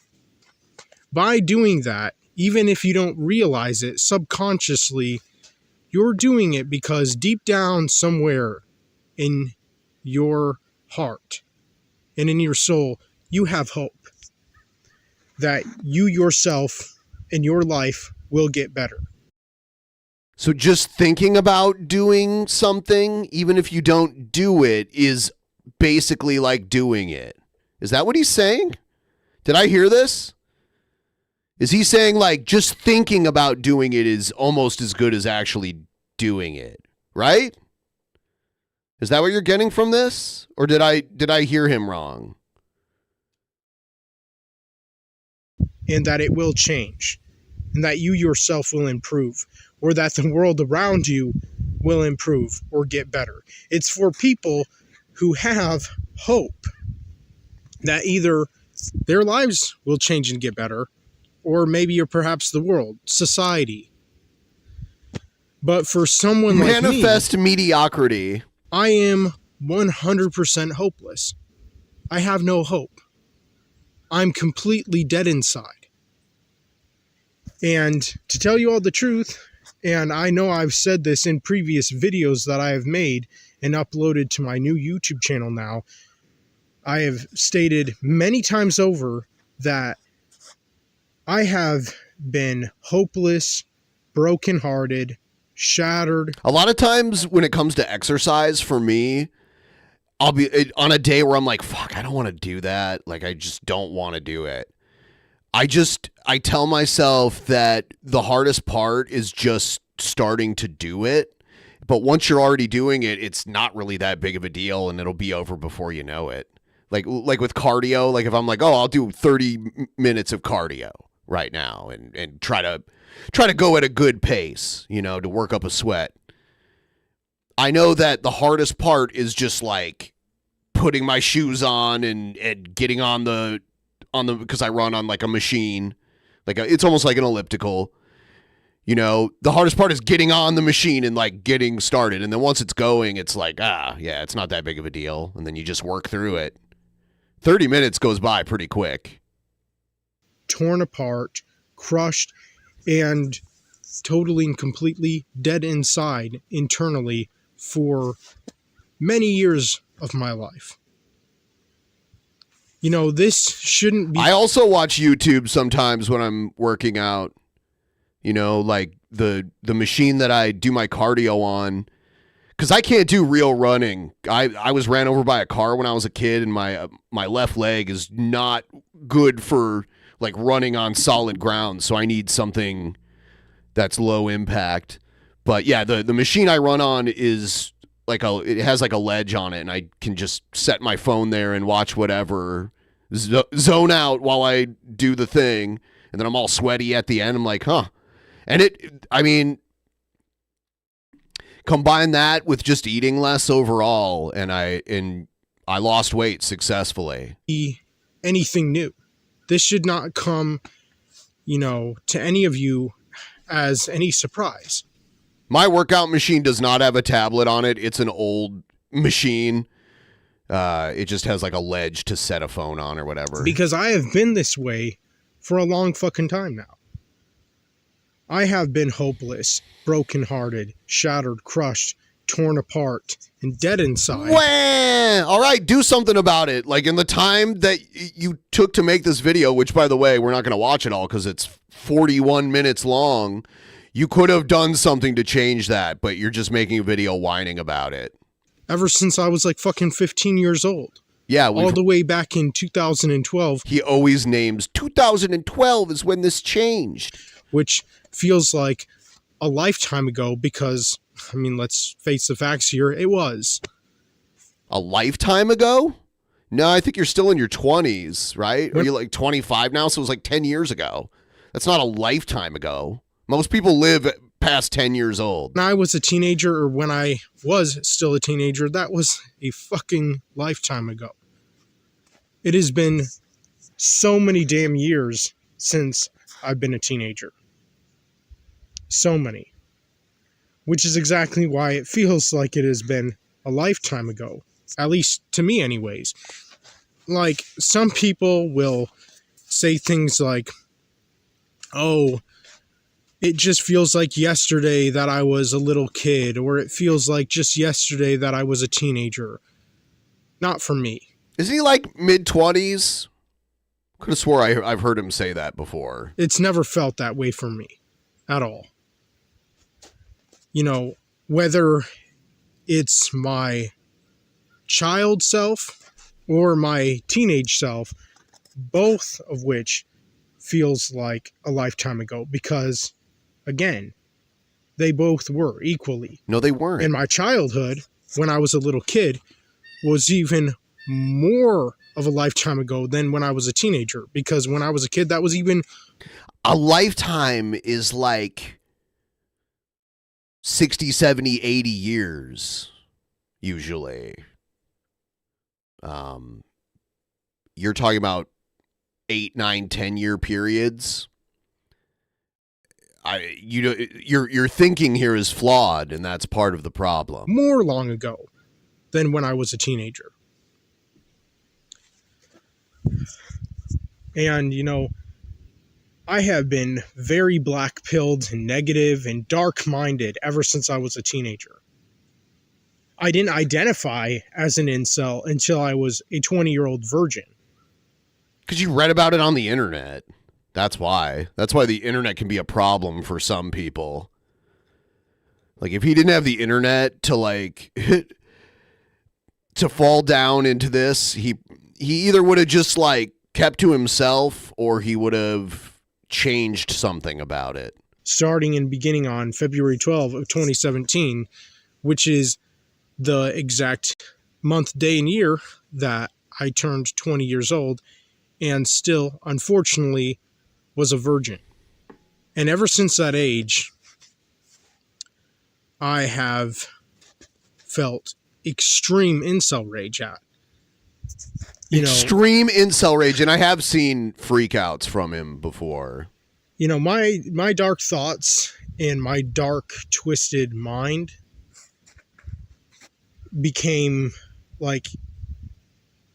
10 times or 100 times amplified on the month, day, and year that I turned 20 years old and was still a virgin. But even years before I was... Honest Red, find this man and help him. You and him and Kendall and Ted Nugent can all hang out. You can life coach them. The 20-year-old virgin. No, what do you mean no? I'm sorry. I've had a very extremely dark, twisted mind and super negative mindset ever since I was a teenager. even before I ever knew anything about like the incel philosophy or belief systems, or the black pilled ideology, philosophy or belief systems. Like, I didn't know either of those two words when I was a teenager. Yeah, and you'd be better off had you never heard them. And all throughout my teens, like from 13 to 19, or... Start with Kendall. Help Kendall first. Help Kendall realize that he's gay. Please. In this case, from 15 to 19, because 15 is when I would say I first really started suffering at like the age in which that I really started just going through hell emotionally. And from 15 to the age of 19, I didn't identify with the black-pilled philosophy or the incel philosophy or whatever, because I didn't know that either of those things were a thing. Yes! And that's a part of the problem. That's what I'm saying. Like, pre-internet culture, this kind of stuff wasn't out there, and it wasn't influencing lonely, desperate young men. So the lonely, desperate young men couldn't prop each other up online and create even deeper feelings of loneliness and despair. Or they changed. They found a way to get out of it and make it happen for them. I didn't know the definitions of them. I didn't know what incels were, or what it meant to be an incel, or I didn't know about the black... That was the beginning of the end for you. ...pilled philosophy, or the definition of... You allowed yourself to be influenced by propaganda. A black-pilled person, and what exactly it means to being black-pilled.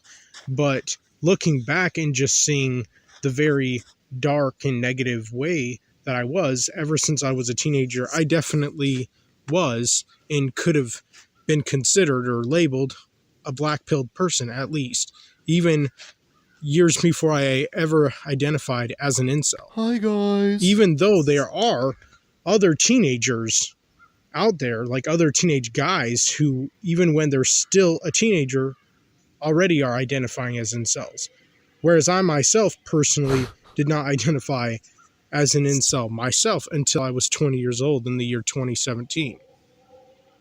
Okay. And that's literally why I started my YouTube channel, my old original one that sadly got terminated by this. I wonder if he's been to counseling. Do you think he has, or do you think that's why he is the way he is? I wonder if he's ever been evaluated.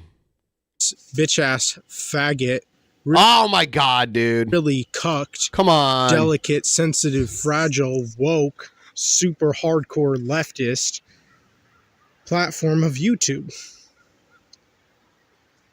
You know, if I would have never been an incel, if I would have never been a virgin at the age of 20 and would have lost my virginity at the age of 19 in 2016, or 18 in 2015, or 17 in 2014, or 16 in 2013. Is he going to go through every year? Is he just going to count through all of them? 15 in 2012. Then obviously I would have had not that much of a desire to be a YouTuber. And even if I did pursue being a YouTuber, I would have most likely made normie content that normal people would have loved and enjoyed and have been fond of themselves. Maybe Marshall Mathers the fourth here, and Kendall should start dating. Maybe that's what we need to happen. You know, I would have been a normal person. I would have been pretty damn happy and positive, and would have wanted to actually try in life and have drive and ambition and self-esteem and confidence, and I would have been proud of myself, and I would have been looking forward to doing big, great things in my life, like in my future too. Like back when I was a teenager, if I would have lost my virginity during the time I was still a teenager and not to, of course, a fucking stripper, prostitute, or some hoe that I would have had to pay money for, but a real girlfriend that I would have gotten if I would have been lucky enough. He thinks like it's demeaning to like get prostitutes or whatever. He wants like a trad wife, but he also wants a trad wife that will like fart in his face and stuff like that. Of being able to have a girlfriend. It's so he has these contradictory standards that are very strange, and he kind of creates his own failure in many ways. As a teenager, which obviously I wasn't. And when it comes to someone like me, I just wanted one fucking girlfriend. That's it. He made this long video about his favorite fart porn stars. It was hilarious. That's all I wanted as a teenager.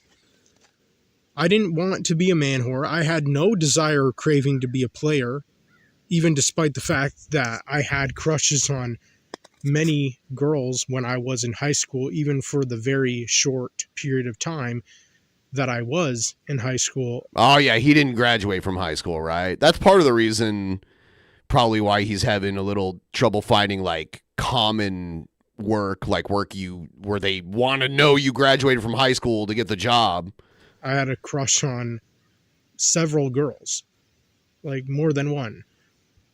And the only reason I was like that is because if I would have been confident, hypothetically or theoretically speaking, and had self-esteem and could have made the first move, and 6 months into his freshman year, yeah, I think I remember him saying that. Wow, so he didn't even make it through a whole year of high school. If that shit that's when he should have been put into therapy. Would not have been hard or difficult for me. Like if he didn't go to high school, but he started being very productive in his life and got his GED at least, because you should at least get that if you don't want to do all of high school, so that you can at least say that you have an equivalency of a high school diploma, because a lot of starting level jobs require that. And would have been just a total piece of cake. Like I knew people that dropped out of high school, got their GED, and started just working. But it wasn't normally their freshman year. It was usually their senior year. They'd be like, well, I don't want to finish senior year. I'll just, I knew a lot of people that did that. Then if one of them would have rejected me, I just could have gone on to the next one, meaning like making the first move or asking each one of the girls that I would have had a crush on out to see which one would have agreed to go out with me. But the other problem I think he needed to go to high school for all 4 years, because you also learn a lot of social interaction in high school, because you're forced to interact with so many other people your own age on a daily basis. He may have seen more social development had he stayed in the whole time. Some of the girls that I had a crush on. But he left because he couldn't handle the social interaction and never got to experience those years of social development. Already had boyfriends, which devastated me. It devastated you? But it also got to learn to get over that shit. Because when it came to the girls that I had a huge major crush on, or should I say crushes. He's emotionally fragile. It's a girl he had a crush on. Like, he didn't have a relationship with her. He just had a crush on her. Probably didn't even know her. He probably admired her from a distance, and he found out she had a boyfriend. He was devastated. That's not an appropriate emotional response to that. You know? Like, if she was your ex-girlfriend, then that's a little more understandable. But just someone you just, have a crush on that you don't even know, and you find out that they have a boyfriend, that shouldn't be devastating. Crushes on multiple different girls way back when I was a teenager in high school, a lifetime ago. They were really fucking hot. They were super attractive and good looking, and because they were, I was shy and introverted of them, or around them. And I was intimidated by them, uncomfortable and nervous and stressed out around them. Like, it was very unpleasant being in the physical presence. I've noticed, because I've watched a lot of these videos where he's alone and he's talking to the camera and it's all just whining.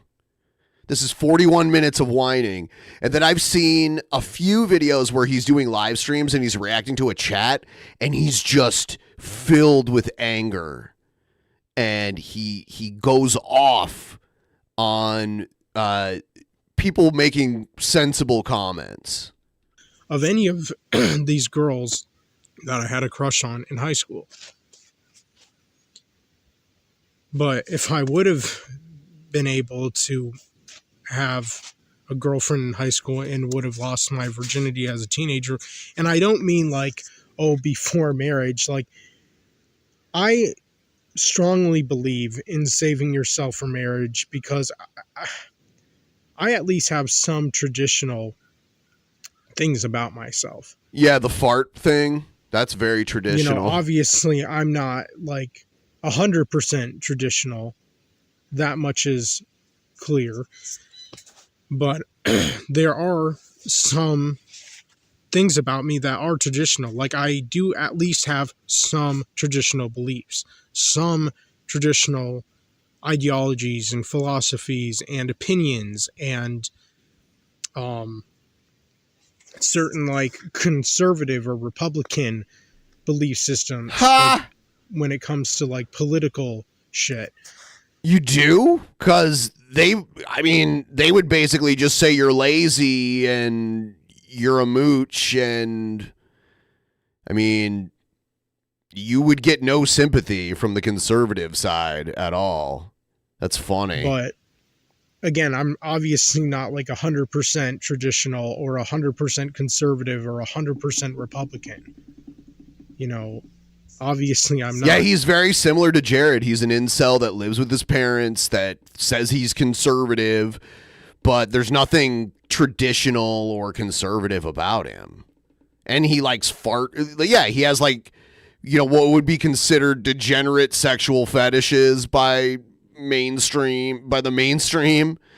Not as bad as Jared's, obviously, but yeah. And that is actually, I think I heard that he might have some similar Jared tendencies too. 100% fact. But the thing about me is that I still desperately wanted to lose my virginity when I was a teenager. That's not traditional. So what I would have tried to do if I guess it is, would have been a different guy and just totally and completely the opposite of who I truly am deep down inside, I would have tried to, you know, do all these things in my life really early on as a teenager, like getting a job, making money, buying my own car, getting an apartment, all that shit. And then I would have tried to marry a girl that I would have had a crush on in high school when we would have been around 17, 18 or whatever years old, so that I could have still get married when you're 17. Oh my God. Been able to have sex with her after I would have gotten married to whichever girl I would have married. And this is, of course, just all hypothetical or theoretical scenario here. This is not like a real life scenario, since that did not happen. And, you know, again, this is just kind of all pure fantasy. But if this would have happened, then I would have tried losing my virginity after getting married, hopefully around either age 17, 18, or 19. See, that's another huge obstacle that he puts in front of himself. He doesn't want to, he wants to get married, but he doesn't want to have sex until after he's married. So he would want to just like meet someone he liked and they had to be like super attractive. And then she had to agree to marry him before like any sex would happen. And of course he'd want to get married like immediately because he wants to have sex. But he wanted to do it as a teenager. He created this impossible scenario for himself. By the latest, it's overly complicated. It's weird. Something like that. And obviously, and of course, would have wanted to have kids of my own, and hopefully at the latest by my early 20s. I mean, that would have been like an ideal. He wanted to rush through age everything for me to have wanted to have kids at, or maybe even younger than that, if I would have been able to.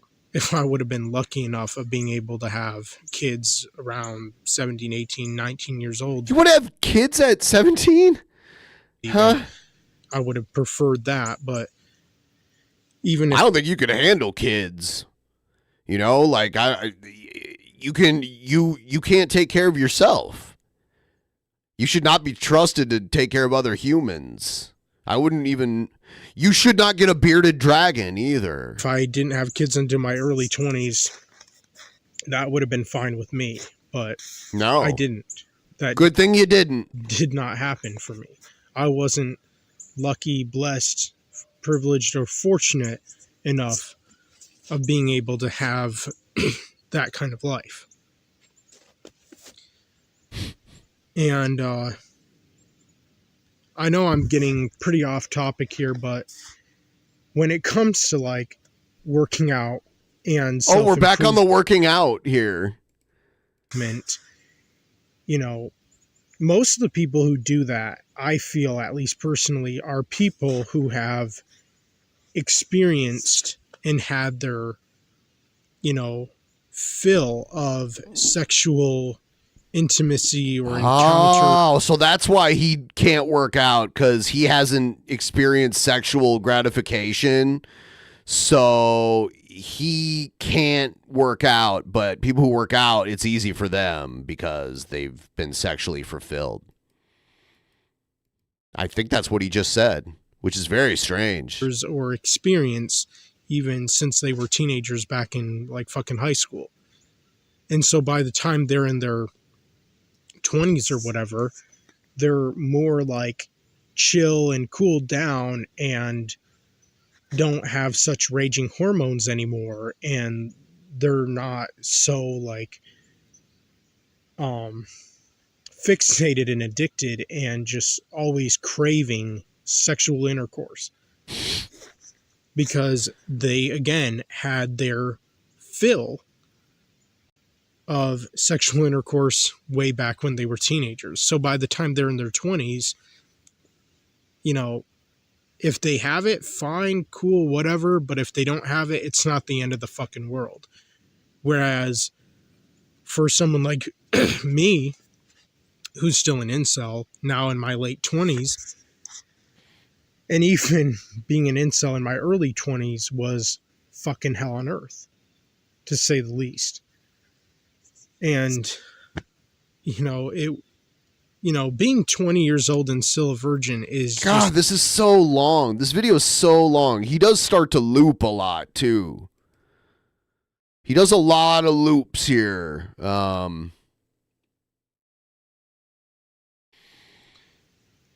gonna take a quick run to the toilet really quick here, and I am going to play a video while I'm gone. I'll be right back in a couple minutes here. All right.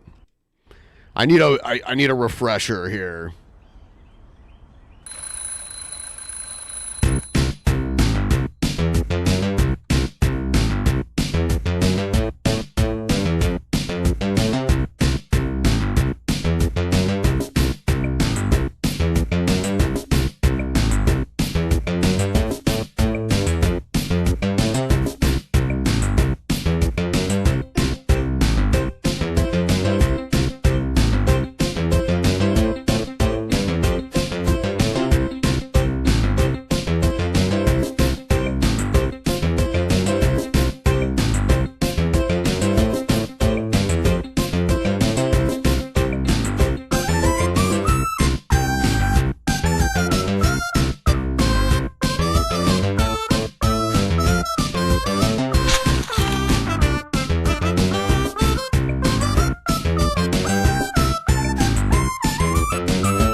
All right, back. All right. Back to this guy. Pure torment and torture emotionally. At least if you're a man, that is. You know, the interesting and fascinating thing about women who are still virgins when they're 20, 21, 22, and so on and so forth, their whole world does not feel like it's crashing in down around them. It doesn't feel like their whole life is just caving in and that this whole fucking world is ending. Whereas for a man who's still a virgin in his early 20s, that's exactly how it feels. And, you know, same could be said when it comes to the loneliness that a man experiences compared to the loneliness a woman experiences. Obviously, women and men both experience loneliness, but women do not and never have experienced loneliness on the very extreme, severe, intense level that men do. And one way that I can even prove that is the fact that throughout history, men have been 4 times more likely to die by suicide than compared to women. If that has nothing, I mean, like, that doesn't mean that they were all lonely. Some of them probably were, but experience loneliness on the same extreme, severe, intense level that mankind. He's drawing his own conclusions here. By all means, women would have been offing themselves at a crazy, insane high rate and percentage like men do, and have been doing since like the dawn of fucking human existence. I mean, seriously, like, men have been killing themselves at a very high rate and percentage ever since the beginning of this fucking world. And they have just been. And you just assume that the reason you're depressed is the reason they all did it. Yet you're still here. You're self-evident that your theory is incorrect. Alarming You're just a crybaby. And like studies and research and statistics have shown many times over, men are 4 times more likely to die by suicide than women are. Yeah, but what's the cause? Prove that the cause is loneliness and being an incel. And that right there tells you that he's in a loop, isn't he? Compared to women, have a much harder, difficult, hell on earth life than compared to women. But again, like, women do experience loneliness. I'm not denying the fact. Oh, that wow. women Well, don't thank you. Experience loneliness. I'm getting tired of him. Because I know this is 40 minutes long where we're like halfway through it. No, they do. That's stupid. You are but stupid. The point I'm trying to make here is that the loneliness that women feel or experience compared to the loneliness men feel and experience is pathetic. It's pitiful. Because it's not as bad. It's not as extreme and severe and intense. So much to the point they want to fucking off themselves and kill themselves. But that's the way it is and has been for men throughout history. And, you know, I would even say when it comes to like who suffers more emotionally, when it comes to the two genders, men and women, men suffer way more emotionally than women do.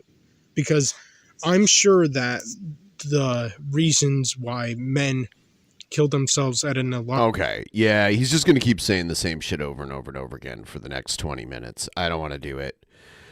Bob claims he's responsible for blood thinners. The doctors did. One of those doctors was the doctor that saved my life. Never been done like that before. I advanced medicine 60 to 80 years. See, that's what you don't understand. All of this extra new kind of blood thinner that's come out, it came out as a result of doing experiments on me. That's what these people don't get. The Eliquis and all that medications, they didn't exist when I was told I had a blood clot problem. And it was that doctor. She's from India, but she's a fucking smart guy. She's smart. I like how he's like, she's from India, but she's smart. Like you should expect them to not be smart is basically the way he says it. I've had ever. And she would explain things to me like she went and joined the veterans deal and works for them now. Because, she was only hanging around because I was her student, or her, not student, but patient. Student. He was practically her student. And so he learned so much while he was her patient that he was also practically her student. All right, so I think you need to go do that. And now he's actually a more prestigious doctor than even her, just by learning what he learned while he was her patient. And you need to be with your family. I can get another doctor. They ain't gonna be like you, but I can get another doctor. Hey. And that's what I've done ever since. I go through about 3 doctors before I find a deal. Oh my God. Oh, Bob. Oh, Bob. You stinker.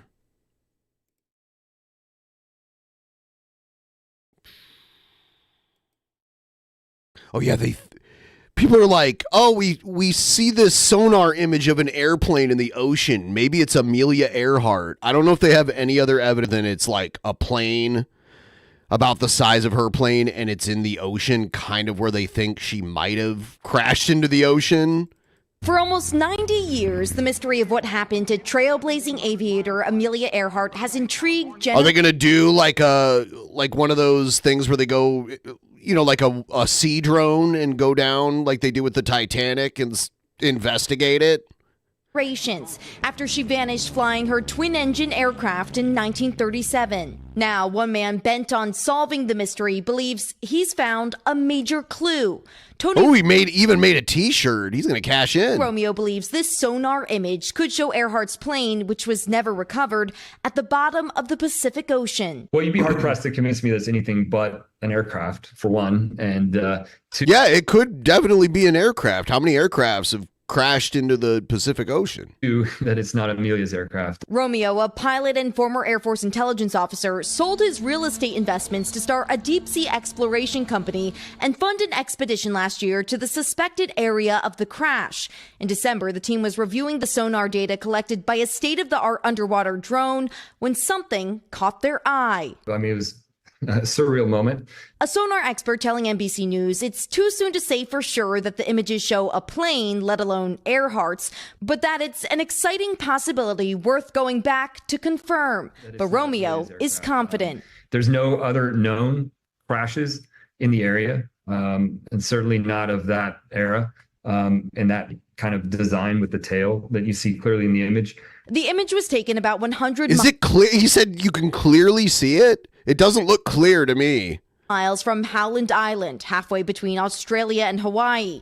Earhart and her navigator expected to land there in July 1937 for a refueling stop on her journey around the world. Earhart and the plane never arrived. Since then, several expeditions have sought to find clues about what happened without success. Now, Romeo's team will return to the site, hopefully later this year. So the next step is confirmation. Then there's a lot we need to know about it. And it looks like there's some damage it's been some damage for 87 years at this point. Hoping to find answers about the fate of a legend 16,000 feet under the sea. I think myself that it is the greatest mystery of all time, and certainly the most enduring aviation mystery of all time. No surprise you think that, since you've dedicated your life to it. It is a mystery. So we got to solve this mystery. Is it or isn't it? So what's the next trip going to look like? Okay, so now that they have the coordinates of this possible wreckage site, they want to go back out there with a camera, an ROV, a remotely operated vehicle, to get exactly an understanding of what could be down there. Of course, these deep sea expeditions are extremely expensive. Romeo has already put out some $11 million for the last excursion, but still, he says his team is hoping to get back out there later this year. I wonder how deep their drone can go. Can it go all the way to where they think it is? Or next year. $11 million of his own money? Of his own money. Oh, wonder if a lot of other committed people will piggyback on that. They're like, where's that place? Where are the coordinates? Yeah. Got to be careful. All right. Thanks, Em. Hey, thanks for watching. Don't miss the Today Show every weekday at 11 a.m. Eastern. All right. Al Roker. Oh, here's the news story about the drone attack, and some American military were killed, right? Breaking news. Moments ago, President Biden confirms at least 3 Americans have been killed and 25 others injured in the Middle East. The attack happened last night on a U.S. outpost along the Syria-Jordan border. The Syria-Jordan border. President Biden says they are still gathering more facts, but believe the attack came from a suicide drone launched from Syria. A suicide drone. Group has claimed It's like a drone can't commit suicide because it's a drone. responsibility for the attack. This marks the first American deaths in the Middle East. The whole suicide bomber thing made sense because it was a human being sacrificing their life to bomb something. But a drone is not doing that. So calling it a suicide drone is just kind of dumb, right? Since the Israel-Hamas war started. The president says the U.S. will respond at the proper time and manner. All right.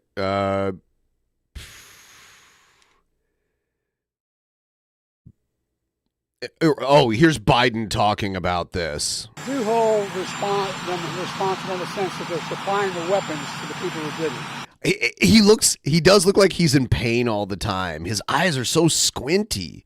They don't even look like they're open. I don't think we need a wider war in the Middle East. That's not what I'm looking for.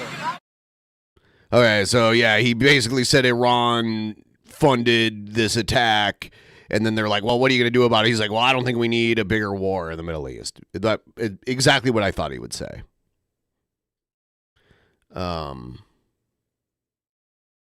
California caves used as homeless camps get cleared out.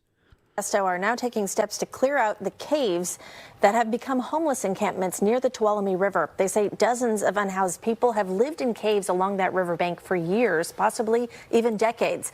The city is now telling them it is time to leave, warning that the caves can flood or collapse at any moment. Some people living nearby had other concerns. We saw people going in and out, and it was usually about the same group of Hold on. It's a guy with a long beard, sunglasses, 2 lip rings, in a motorized wheelchair with a Civil War captain's hat on? Is that it? It looks like a Civil War era, like I don't have the way the patch. Can someone tell me what rank that is above the swords?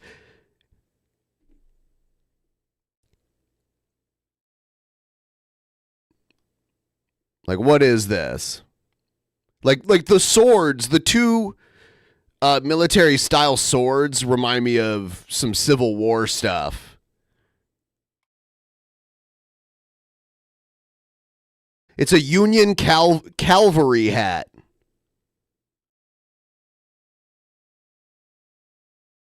I have trouble saying that. Cavalry. Woo, that's a weird word. Cavalry. Individuals that would constantly be in and out. And we were concerned because we were like, they're coming up and down our neighborhood and they're looking Sergeant at our first garages, class. And, so we were concerned, but we didn't know where they were staying. Cavalry. The city of Modesto is now working to find shelter for the people leaving those caves. It's also teaming up with volunteers to clean up more than 75,000 pounds of trash left behind. Our time now, 5. Yeah, I did just find a hat on Amazon when I looked for a hat like that. I typed in that and it did come up. A very similar hat. So, that's interesting.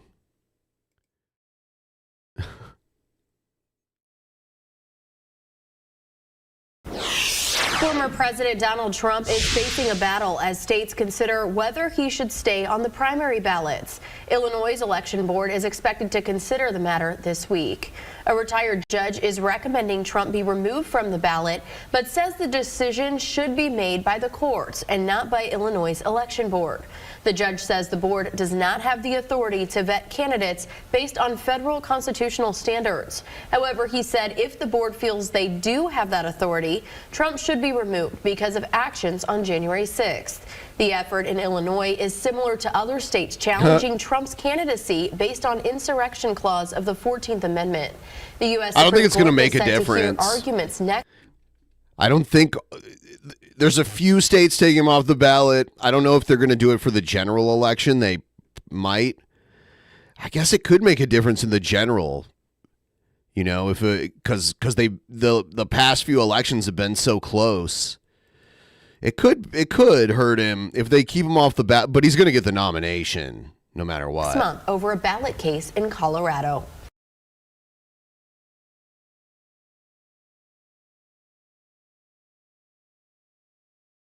Here's a news segment about Nikki Haley. 544, time to talk all things Washington this morning. Republican candidate Nikki Haley still in the race for the White House, despite being down 30 points in South Carolina. Yeah, she's just there. When they have these primaries where there's someone it's obvious they're going to win, there's always at least one person who hangs on for the publicity. And that's what Nikki Haley's doing. I remember when Ted Cruz did that back in the day, and there's been a few times someone's states on that been a hanger-on for too long. I remember Ron Paul was like that. And more, want to check in with News 3's Joe St. George live this morning for us in Washington. We know that she's still raising money, Nikki Haley is, but at this point, what are the odds that she even has a shot at getting the actual Republican nomination, Joe? Her path is very narrow. In fact, it's so narrow it's hard to see from time to time. But look, the reason why she's still in the race is that in one way, Blaine, she's still raising money. And since New Hampshire, her campaign has touted millions of dollars in online she's making money. Some of her top donors are remaining with her. And I've talked to a number of Republican sources who say, look, as long as you're able to pay your staff and travel in this 2024 election year in which things are expected to be unpredictable, it's the why not factor. Why not keep campaigning? And for one reason is former President Donald Trump and his myriad of ongoing legal issues. What happens if for some reason he goes to jail because of one of these cases in the coming weeks or months? What if he's unable to fulfill it down the line? So there is this thinking of why not run as long as you're able to pay your staff and actually do it. As far as the Haley campaign, what they're saying officially is they believe they're capable of still getting momentum out of South Carolina. I don't know about that. And then going into Super Tuesday and down the line where the map gets there's maybe such okay, in the national polls, there's such an insane deficit. It's crazy. Like Trump's at 73.4%. Nikki Haley's in second place with almost 17. That's ridiculous. That's nationally. Like if you look at it state by state, it's a little closer in some states. But yeah, I want to see it state by state. Bit more favorable to Nikki Haley to pick up some delegates. So we shall see. Clearly, New Hampshire did not end this Republican race for president. As they say, it's on to South Carolina.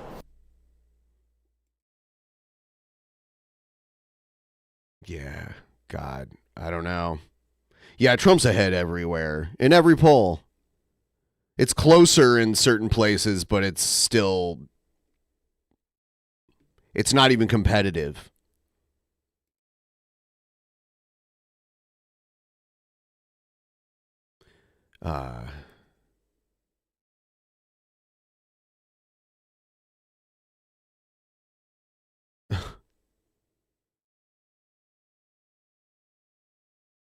Social media CEOs to testify on Capitol Hill about child safety.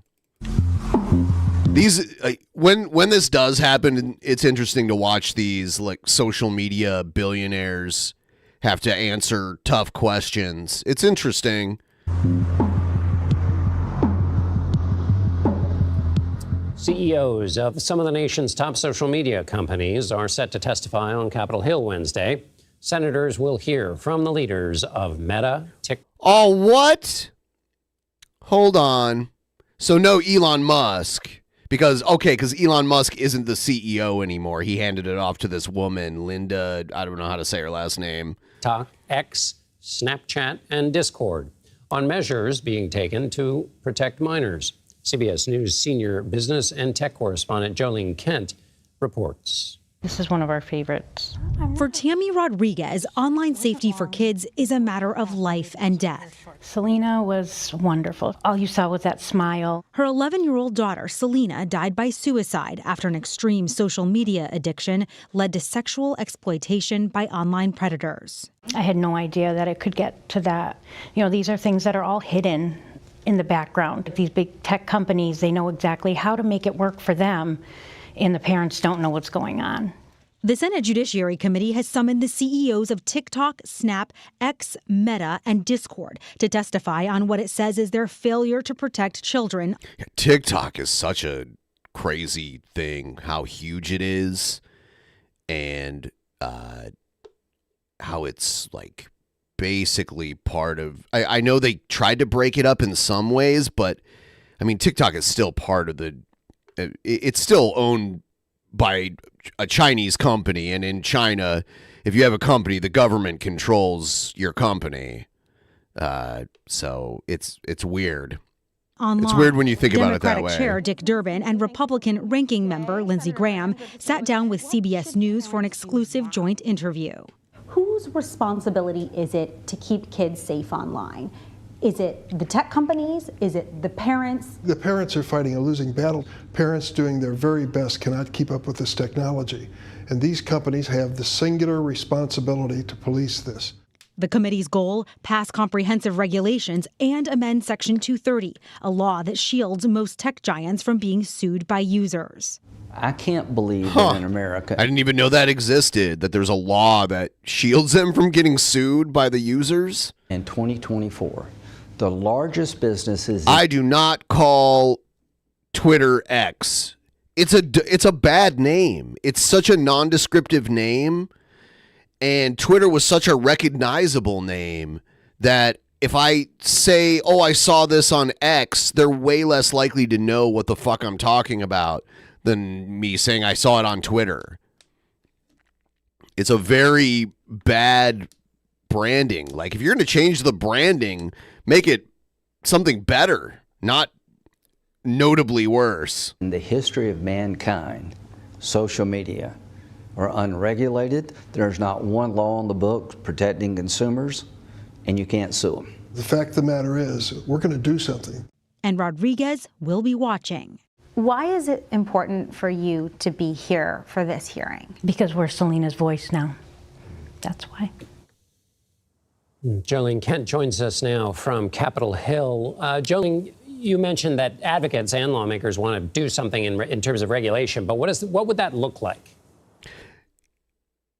Those little microphone boxes are so weird, and that's what they talk into. I don't know. They look very vintage. They look like they're very old, the way they're wood paneled. I don't know.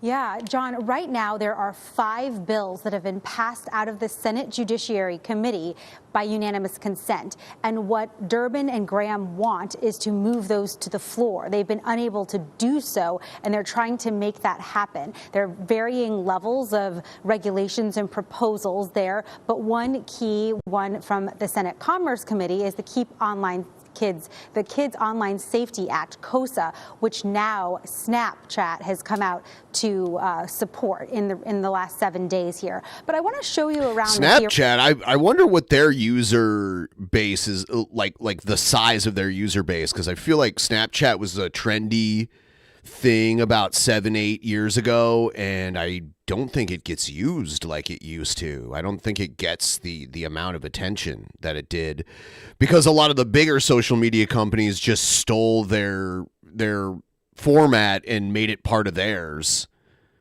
Room as well. This is where the 5 tech CEOs are going to sit under Instagram, YouTube, Twitter, Facebook all emulated the Snapchat like short temporary video format. They just kind of took it. Oath tomorrow, and they're going to face off with the senators right here. And you can expect a lot of them to be taking some very tough questions, and several of them, including Evan Spiegel and Linda Yaccarino of X. Evan Spiegel, of course, of Snap, will be testifying for the first time, as will the Discord CEO, Jason Citron. John. Nothing like a public, high-profile hearing to excite the theatrical qualities of even your quietest member of Congress.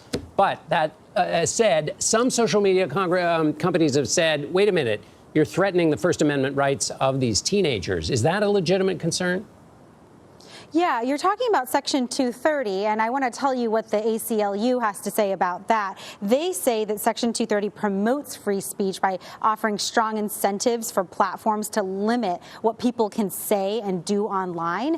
And so Section 230, though, of course, does not allow people to sue the companies for what users are saying on their platform. So that really is where some of the conflict is, even among some of the senators, including in the Democratic majority, John.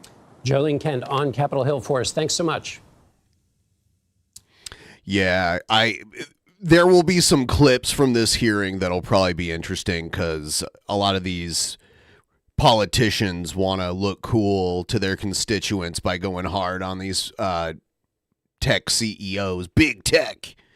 So there will probably be some entertaining clips that come out of that. Oh, damn, Bobby Two Hands.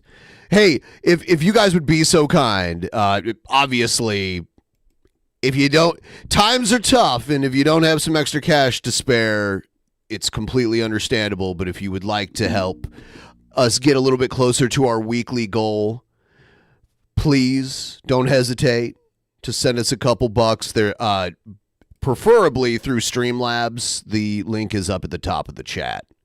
We're trying to reach this goal by the end of the week, and that would be amazing. Every little bit helps.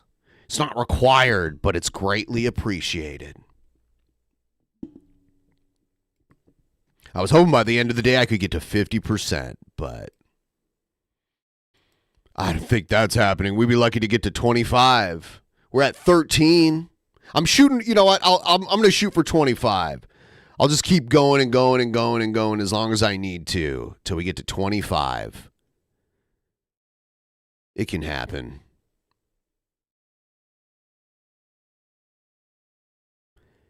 It can totally happen.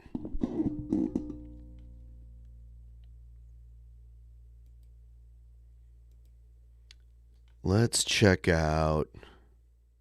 This is something from Trump's lawyer, Alina Habba, I think her name is. We will immediately appeal. We will set aside that ridiculous jury. And I just want to remind you all of one thing. I will continue with President Trump to fight for everybody's First Amendment right to speak. Everybody's a right to defend themselves when they are wrongfully accused, and to be able to say, I didn't do it. And to double and triple and quadruple down and say this is wrong. She's loving the exposure she gets from this. This is her time to shine. This is wrong. But we are in the state of New York. We are in a New York jury, and that is why we are seeing these witch hunts, these hoaxes, as he calls them. And this is another one of them. Be brought in New York, in states where they know they will get juries like this. It will not deter us. We will keep fighting, and I assure you, we didn't win today, but we will win. Whoa. When are you going to win? He might win the election, but I don't know about all this court stuff. I don't know if that's going to happen. It's not looking good. There's a lot of room for error, or not a lot of room for error, rather, because there's so many charges. I guess we'll see. Watching this lady makes me glad I left law school. Yeah, he had Rudy Giuliani, the ghoul, as his lawyer. So at least his lawyer now is like at least pleasant to look at, right? That's the one thing. That's the one plus, I guess. Oh, God. I'm going to download a video here.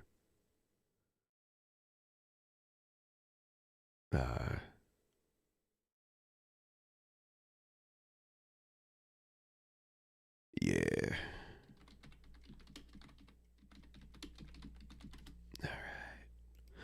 All right. Thanks for keeping the tip train rolling. We're at 14% now. We'll keep it rolling until we get to at least 25%. I know if I keep it rolling, you guys keep it rolling.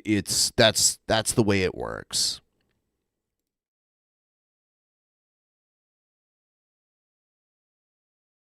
All right, just grabbing a video here. Looking for some.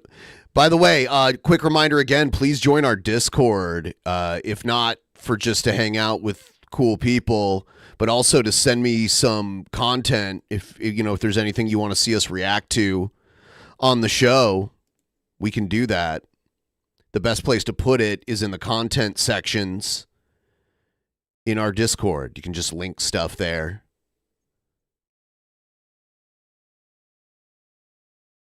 Oh my God. Oh my God, that looks so good. Hold on, I'm grabbing some stuff right now that looks so good. Have some monies, Ben. Thank you. Thank you so much.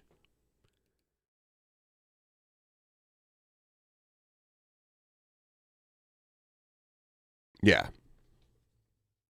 Trying to get it rolling because yesterday's episode did not do very well with donations. I'm starting to notice that with Tuesdays, so I've been moving a lot of the shows, the first show, over to Monday. That might become a more common thing.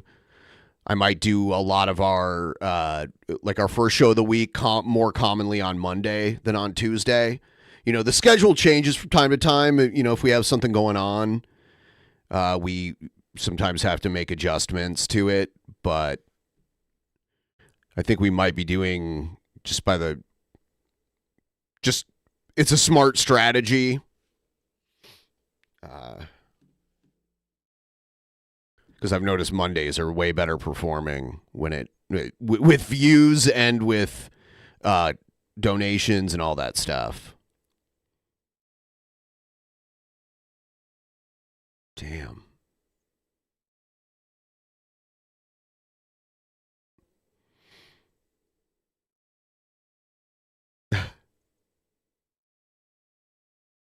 Oh my God, what is this stuff? Okay, I'm just sorry. I'm kind of thinking out loud right now. I'm gonna do a bong hit for everyone here. If you have it, fire it up. If you don't, if you have a drink, like a beer, take a sip. If you don't partake in anything like that, then I guess take a drink of water or soda or whatever. Here we go. Here we go.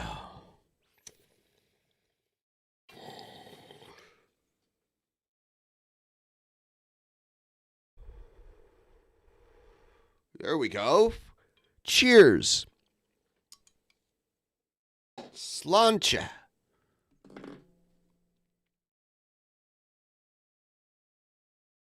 It's greatly appreciated, Tubes. What is this? All right. So I've been going through a few of the videos that people have been sending in on the Discord, and I found some cool stuff. I have King Cobra's first day at Hogwarts. 1. Oh God. 2. Okay. Rictus Sempra!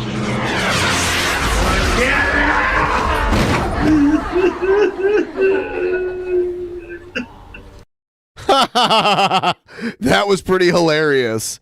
He got wasted, and Snape was like disgusted with that lousy performance.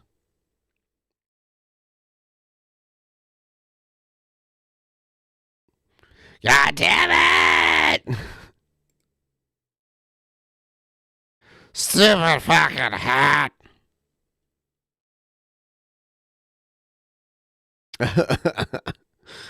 All right, what else we got here? I love this. I think it's called Jared Jelly Jugs, who does these funny edits of Jared Genesis, and this is a really good one. All the single ladies, all the single ladies, all the single ladies, put your hands up. Why the hell am I still alive? I'm sorry, guys, I'm distracted. My parents are and they don't normally by my room like that. A family member actually showed me their asshole, and it always stuck with me because I thought it would do pretty well on YouTube. So the red pill community tried various things to get me off. Otherwise, I would be in my backyard fucking some kind of weird exotic animal. I guess that's the American dream or whatever. And the thing of it is this, guys, I just want to fuck a frog. You know what I mean? Just slowly. God called me to fuck the frogs. That's just what he wants. These Africans who moved to my mother's house. My presence bothers them because they see somebody fucking a frog who's actually genuinely happy. So I kind of have to put it in my asshole. It's actually pretty much dead now. So there you guys go. Thanks for watching, and we'll see you on the next one. Peace. Oh my God. Here's Cyrax calls Tibbs in tears pleading for help as he is being sued again. I'm not sure who Tibbs is. I'm not up on the Cyrax lore, but I've been trying to get into it. So I guess we'll watch this and see what it's all about. Wow. Yeah, I've heard about that whole thing. Hello? Hello? I'm hearing nothing. Are you there?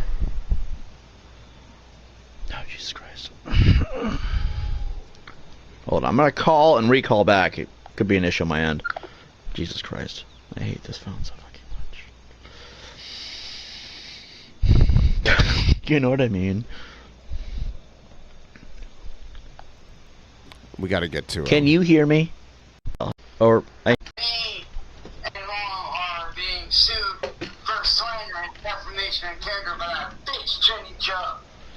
Okay, first of all, hey, hold on. Before you say anything, remember that I am streaming. Remember? Hey, look, I get it.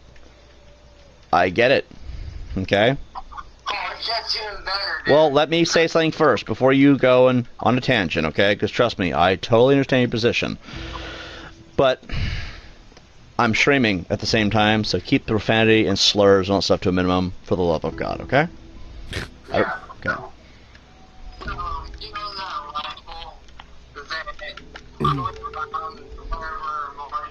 Okay, this sucks because you can't hear him. Whoever recorded this did not do a good job. Does it get any better? Okay, and I'll send you your way, okay? Right. All right, no, this is nothing. Like, this is shit.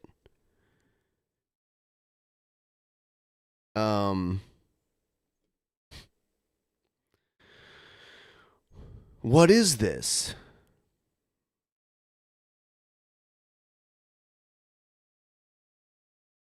I'm getting another video, but it's taking a while. So I guess we'll let me just pull it up and play it here. Let's see what this is all about. Make sure I'm muted here. Yeah, I am. All right.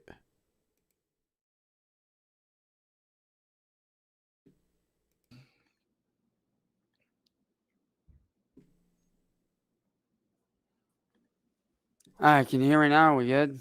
Yeah, yes, sir. How you doing, man? All right. How about you? Honestly, man, I wish I could say I was better. Yeah, I've been Because- following. What's Well, not only is there shit with Tibbs going on, but I also found out that my dad and his bitch wife are actually trying to file. Well, they actually are planning on trying to sue me and my mom and our family for defamation and slander, which we never did any of those things. So I've got that going on, which fucking sucks. Well, I can tell you this, like, I don't really know that, you're necessarily like collectible, so I don't think it'll be worth an attorney's time. I don't really think that's necessarily something to worry about. And what have you said? What have you said that's not true? Is it Music Biz Marty talking here? Is he like Cyrex talking to him again? According to them, when you remember how I brought up back in 2014 when I went down there to visit and they didn't have anything in their fridge and shit like that, that was true. And they're trying to say like, oh, that wasn't true and this, and that, and the other. And it's like, it's a whole fucking mess. It's fucking The dumb. guy that he got beat up by? How would that cost money? Do what? How would that cost money? Like, so you didn't. That's okay. Get this. It gets better. They're trying to get me and my family to pay for the court costs, which is never going to happen because we don't have money like that. So, yeah, that's not. All this seems kind of ridiculous. I really wouldn't even sweat. But I will admit this, and I'm sure that you and everybody that is probably going to watch this will agree that Tibbs is a psychotic weirdo, and he clearly needs help. Yeah, I mean, like his whole he's crazy Steve, he's Elias, like it's all pretty bizarre. Like, I'm not gonna lie, like at first I thought I could trust the dude because this is somebody who I will admit did get me away from the trolls. And to Tibbs, even though I hate your guts right now, I will thank you for getting me away from the trolls. Thank you for that. Oh, Yeah, and by the way, the trolls. by the way, Tibbs, I will admit you thought you were slick, but here's the thing. I've got several other Kick accounts and several other. By the way, you ain't getting into my YouTube ever again, motherfucker, because I detached your shit and I changed everything up, boy. So you ain't getting in ever again. So you can forget about trying. Hold on. So Tibbs, stop trying to come after me, you stupid fucking psychotic piece of shit. You are a psychopath and you need fucking help. And I'm not saying that to be mean, but bro, those voices in your head, they're not real, bro. They're fake as fuck. They really are. And you Are say mine that real? you're gonna help Jenny Joe and my former old man. Fuck you. Go ahead, help them because it's never gonna go anywhere. So you it's his don't. father that's suing him, like his biological father is suing him for slander? Is that what's going on? And everybody knows it. The guy spent like several years in a mental institute, so I don't really know that he's playing with a full deck. Yeah, and and to the trolls that weren't actually trolls that were genuinely trying to help me, I want to say thank you for trying to help me. And I do apologize for my mistakes over the years. But Tibbs, there's one thing that you need to learn. I don't do shit your way. I do things my way. And Marty here can even tell you when it comes down to me becoming a better person, I can do it. But it takes people like you, Southern Harlot, and all these other douchebags to fuck off and let me do what I need to do. And you know what's funny, Tibbs? You sit there and you call Kate and all them pedos and pedo supporters. By you siding with them, what does that make you in turn? If you're siding with them, what does that make you? A pedo supporter, you dumbass. That's a great point. That's a great point. Like he was calling Kate a pedophile supporter or a pedophile. And now all of a sudden he's siding with them. Oh, yeah. It's him. By the way, dude, that whole thing with the 15-year-old, I did that to help your fucking ass out. But yet you're not grateful for that, are you? You're not grateful for the fact I have no idea what's even going on right now. It just doesn't like it just sounds like nonsense to me. But God, this video is so long too. Bullying somebody, do your fucking research because Tibbs, one thing you need to understand, and these people know this, I am always 5 steps ahead of you, bro. Yeah, you may have got my kick, but you will not get anything else because I have my shit to where you will not get into it, motherfucker. You are a piece of shit retard that needs help. You chomo-loving little faggot. You are a pedo lover, bro. Look at the people that you hang around, man. You're hanging around people like Kate. You're a pedo lover, you fucking idiot. Oh my God. See, I could never get into Cyrax. There's a huge Cyrax audience out there, but I don't get it. I don't see the appeal. I've seen a few of his freak out videos where he's yelling and he's almost talking like a professional wrestler. You know, Marty, I'm going to get you. I'm going to bring you down like that. And it was pretty funny. But I just don't know. Yeah. I have something else in mind though that we're going to check out.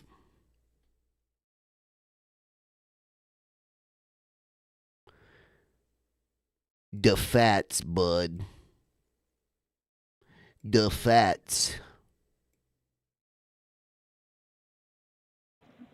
Hello, everyone. I'm Renow Zero. We are back yet again talking about attacks ramping up against the Soska sisters, similar to the attacks and the nonsense happening around Chuck Dixon and Joe Bennett when Alpha Core #1 was coming out.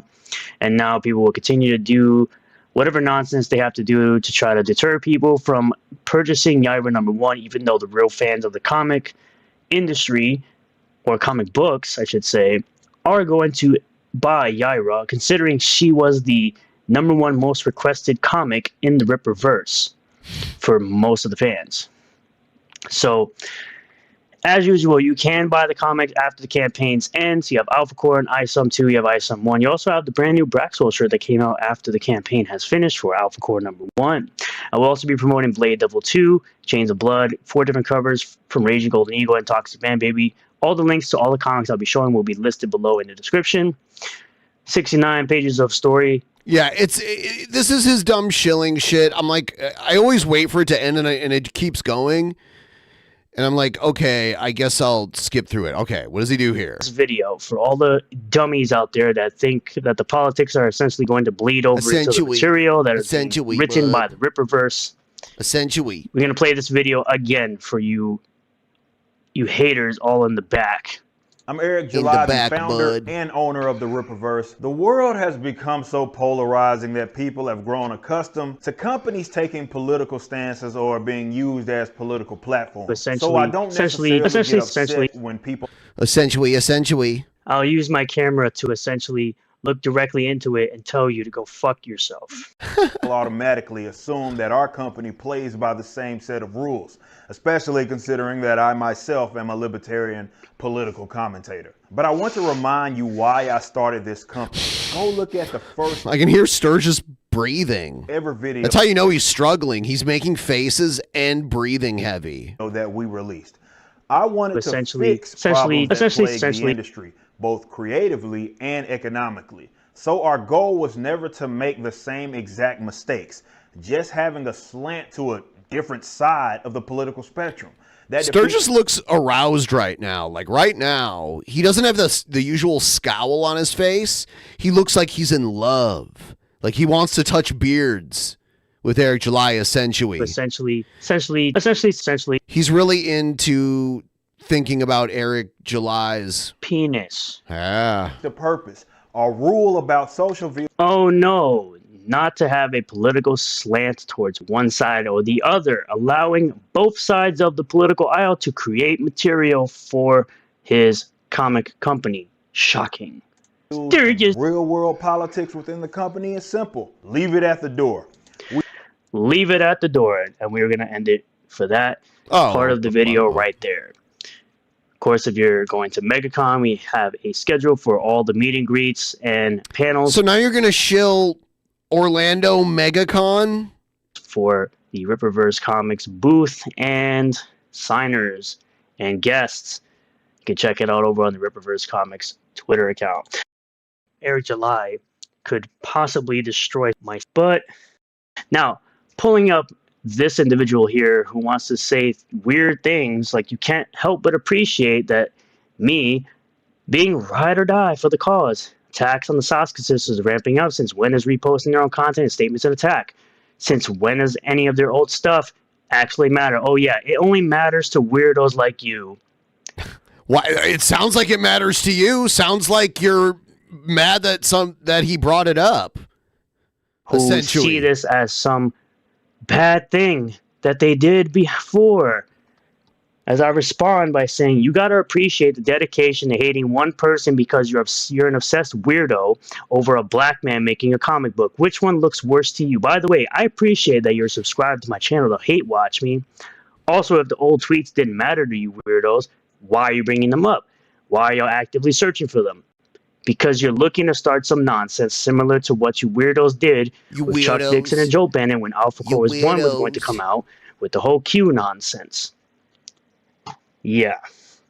Or possibly you could be deflecting from the fact that people want refunds for certain comic creators' books. You can see people saying that they get scammed. Where's their refunds? That the money has been spent. New projects are paying for old fulfillments. Shocking how customers are questioning where their money is and where their product is. Now, Eric obviously had to put out a statement because people are weird and they feel like they could just spew nonsense onto the internet and claim that they could get away with it. So he says, when Alpha Core number 1 was next up, they went after Chuck Dixon. Now that Yaira is next, they're going after the Saskas, and it's swinging to the other side of the political spectrum. They're going after now them by reposting old tweets where they had different political views. That's what's going on. 10-plus-year-old post and such. First, they tried to fault them for their stated political social positions that are not only irrelevant to the Ripperverse, but they don't even hold anymore. If any of this ever got in the way of the Ripperverse, they wouldn't be here in the first place. The rule here is that everything is left at the door, and you only get axed if you do something that gets in the way of business. This cancellation attempt didn't work, so they're moving to something else. The Saskas are quite literally known for horror films, and now they're being faulted for acting, doing raunchy things in an extreme gore film. Essentially, the worst part about it is the guilt by association that's being played. They acted in a film early in their career that was directed by someone who turned out to be questionable. They've done nothing since, and it's promo with said director. I expect this gay stuff from leftists. I don't expect this from people that are culturally right, quote unquote. Again, none of this has anything to do with the Ripperverse. The Saskas will not be fired over the clutch pearls, and do not contact me about this. Here's my public and only statement on the matter. The Ripperverse does not cancel/fire people based on witch hunts and people. Ooh, say the last part, Sturgis. Say that part at the last sentence there. Get up old stuff. Get over it, you bundle of sticks. That's your hero that you emulate. Yeah, because they tried this before with Chuck Dixon. Penis. Hello, everyone. I'm Sturgis. Sturgis. With Joe Bennett. And even with Andrew, hello, the social media manager, for calling people muggles. And what did Eric tell them? Go F yourself. We also had a great point made by Horror Amarada. Shout out to Horror Amarada. Go follow her on YouTube and Rumble. People seem confused when it comes to the idea of keeping politics out of work. This doesn't mean just the politics you disagree with. It means all of them, left, right, or center. Currently, people are calling Eric a hypocrite for hiring people who may have or had an ideology they disagree with, forgetting that none of the people he has hired to this point have ever been the one thing he said you shouldn't hire, activists. People dropping this kind of criticism sound no better than the leftists they hate. They have become just like their enemy and will try to justify leaving principles behind, just like their enemy. 1,300 followers. Eric July would rather work with/employ absolute degenerates and take the bad PR instead of background checking his employees. Penis. To which Eric says, clutch your pearls as tight as you need. They will not be fired due to your nonsense. That's not what it says, Sturgis. It's not what it says. The couch if you must. Which is a joke he always makes to the weirdos who always fit on the couch and clutch their pearls over stuff they disagree with. Digging up years old tweets to get people canceled, feigning moral outrage, concern trolling, and being all around losers. Now, where have I seen this before? The one where Nat burns down these things to the ground? How dare we? Now, that was what the story was that the Saskas wrote concerning Black Widow. Just to give you kind of an idea of what their story was about. To which I also responded to what he said about the clutch pearls thing to that person, as if they didn't learn last time when they tried canceling Andrew, Chuck Dixon, and Joe Bennett. The real question is, will Mike Barron be next? My money's on yes. Because once Yaira is done coming out, Gooding will be next in the springtime. And I'm sure people will find some old stuff that Mike Barron said, and it's going to end the exact same way. Eric's not going to give two craps about it, and they're all going to continue to cope and seed, which will make Gooding make more money. But we also had John Malin who asked, regarding the Soska sisters, is it true that their Black Widow story was really good?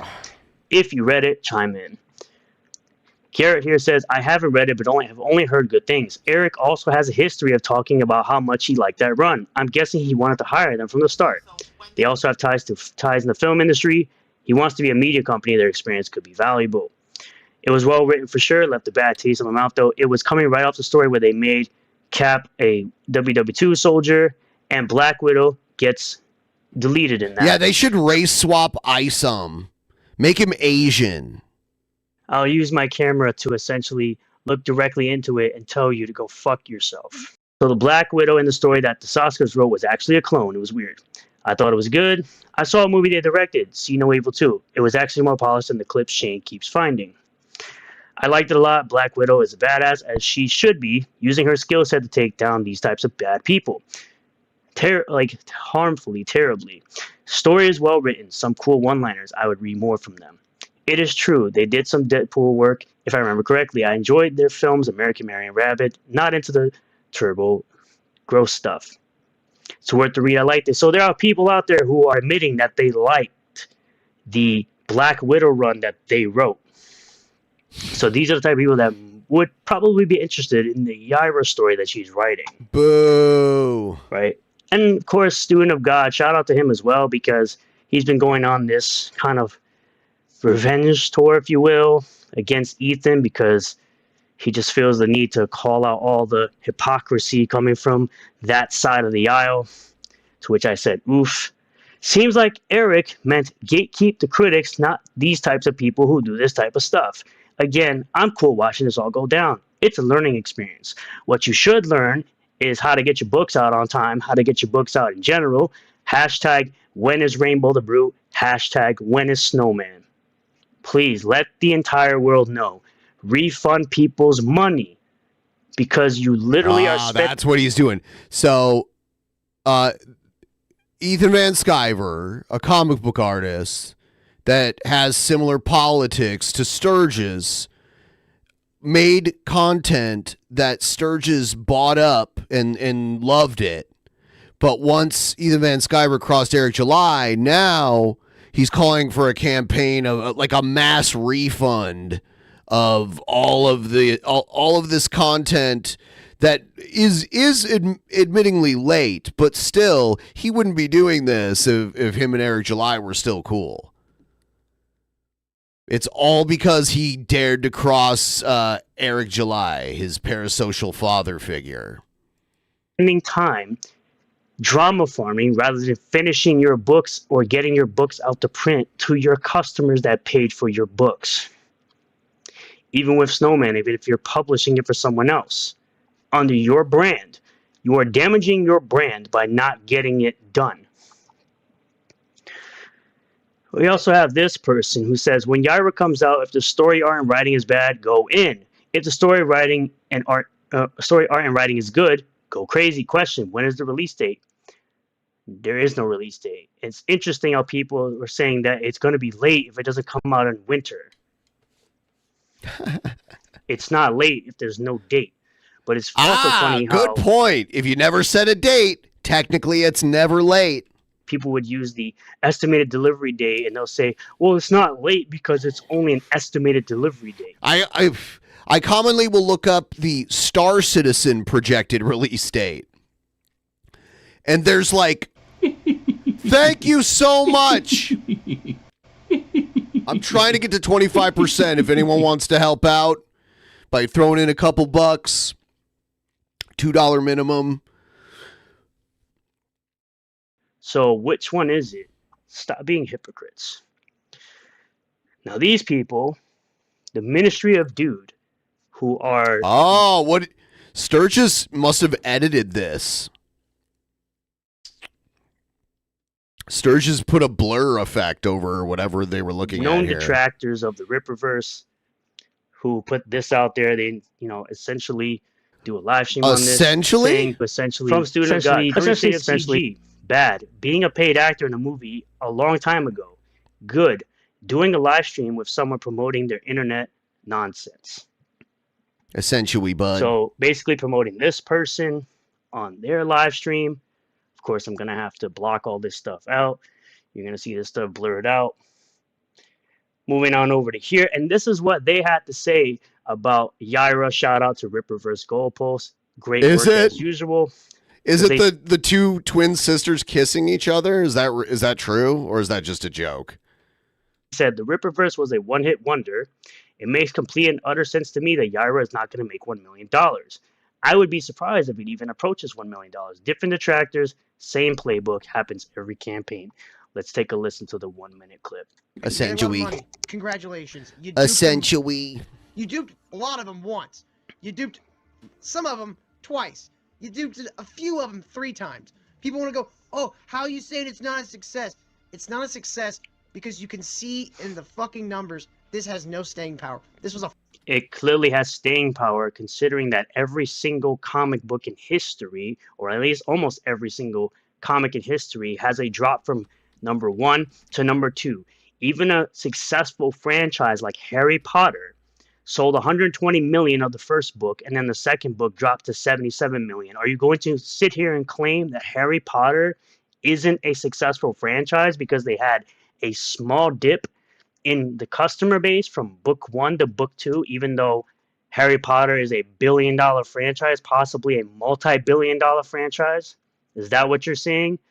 Again, we're not using the same logic here because these guys definitely won't. They're not going to be using the same logic here when it comes to Use DC, the logic, when it comes bud. to Batman, Superman, Wonder Woman, Green Lantern, Green Arrow, etc., of DC heroes. Batman sells the most. Are you going to say that Wonder Woman's a failure, or Superman's a failure, or Green Lantern's a failure, or Green Arrow's a failure because they sold less than Batman? Zero is a failure. And on the Marvel side, Spider-Man is the best-selling comic hero for Marvel. Are you going to say Hulk's a failure? Are you going to say Iron Man's a failure? Are you going to say Thor's a failure? You're a failure, Sturgis. You are a failure. Are you going to say Captain America's a failure because they sold less than Spider-Man? Or are we going to use the same logic for mainstream comics that we do with the Rippers? Of course not. Of course they're not going to do that. Are we going to do the same thing for Cyberfrog? Cyberfrog 2 had about 13,000 backers, maybe 14,000 backers. Cyberfrog 3 has about 4,500 to 4,700 backers. Are we going to use the same logic with Cyberfrog as well? Probably not, because it's not Ripperverse. It's only Ripperverse that they apply these rules to. They don't apply it to mainstream. They don't apply it to other CG projects. Or we're persecuted, bud. We are essentially persecuted. Essentially projects, because Rip isn't CG. He's his own indie stuff. He's probably more Iron Age than anything else, but they're not applying the same rules to other indie books or mainstream books as they do to the Ripperverse. Let's continue. All right. We will continue this. I will get through this, but I drank a ton of coffee this morning, so I have to do another bathroom run. I'll be right back. Essentially.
back.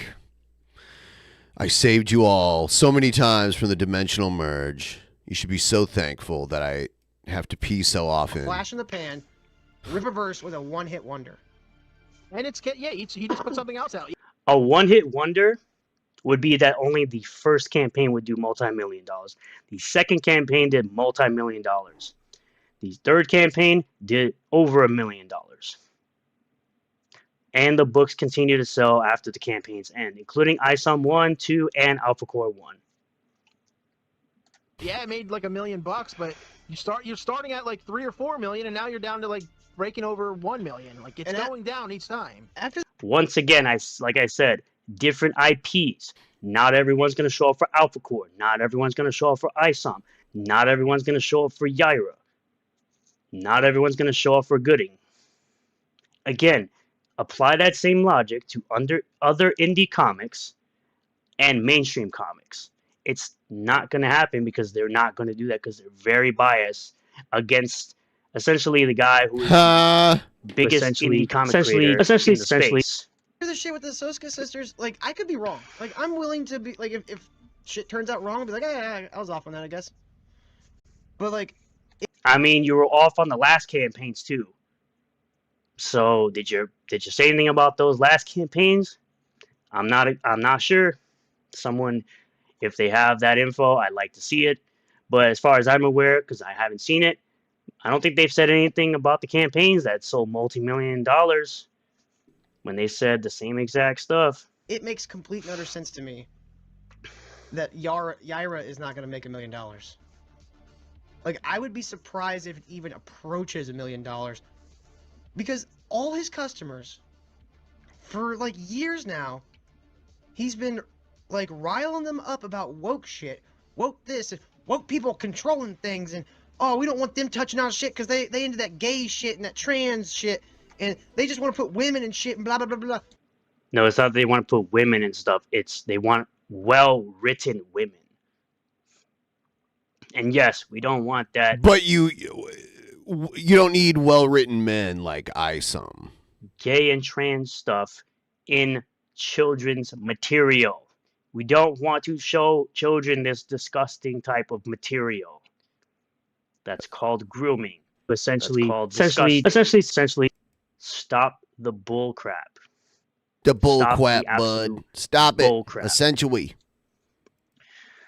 Moving over to G. Primicado, who says, so Shane Davis is a wimp and deleted his tweet after Student of God gave him what he couldn't swallow. Canva, amazing how CG forgets. Essentially. So this is the tweet that Shane made that apparently he deleted. What you like in your bedroom is none of my concern. Most people in the world do draw the line at all these things, let alone all that in several minutes. So, Student of God puts, your friend Mandy literally did this. Essentially. You don't have the moral ground here, neither does this person. This person still promotes this person's book, who is this type of person. And you can read the tweet, you can pause the video here and read this old tweet really? that is now deleted from this specific person. There's actually some stuff down here. I'm going to link this tweet in the description of the video so you can see this stuff that's down here. I'm not going to be showing it in the video because it's... Then why even talk about it? It's a little spicy, so I can't exactly show that in the video. Okay. You're this person you're says, rated PG. So they're not trans activists, or it's okay when you hire them, but not Marvel. To which I said, that's not how that works, and you know you're being disingenuous. The politics of the people Ripper hired never matter as long as it didn't bleed into the material. The difference with the big two is the casual into the material, bud. Politics bleeding into the material. Stop concern trolling and stop acting as if you really care. Also, at the same time, their politics can change from 10 years ago. Of course, we got weirdos in my comments. ISOM is a self-insert Eric himself. No, it isn't. I mean, it's literally named after his ancestors, right? Name. Okay.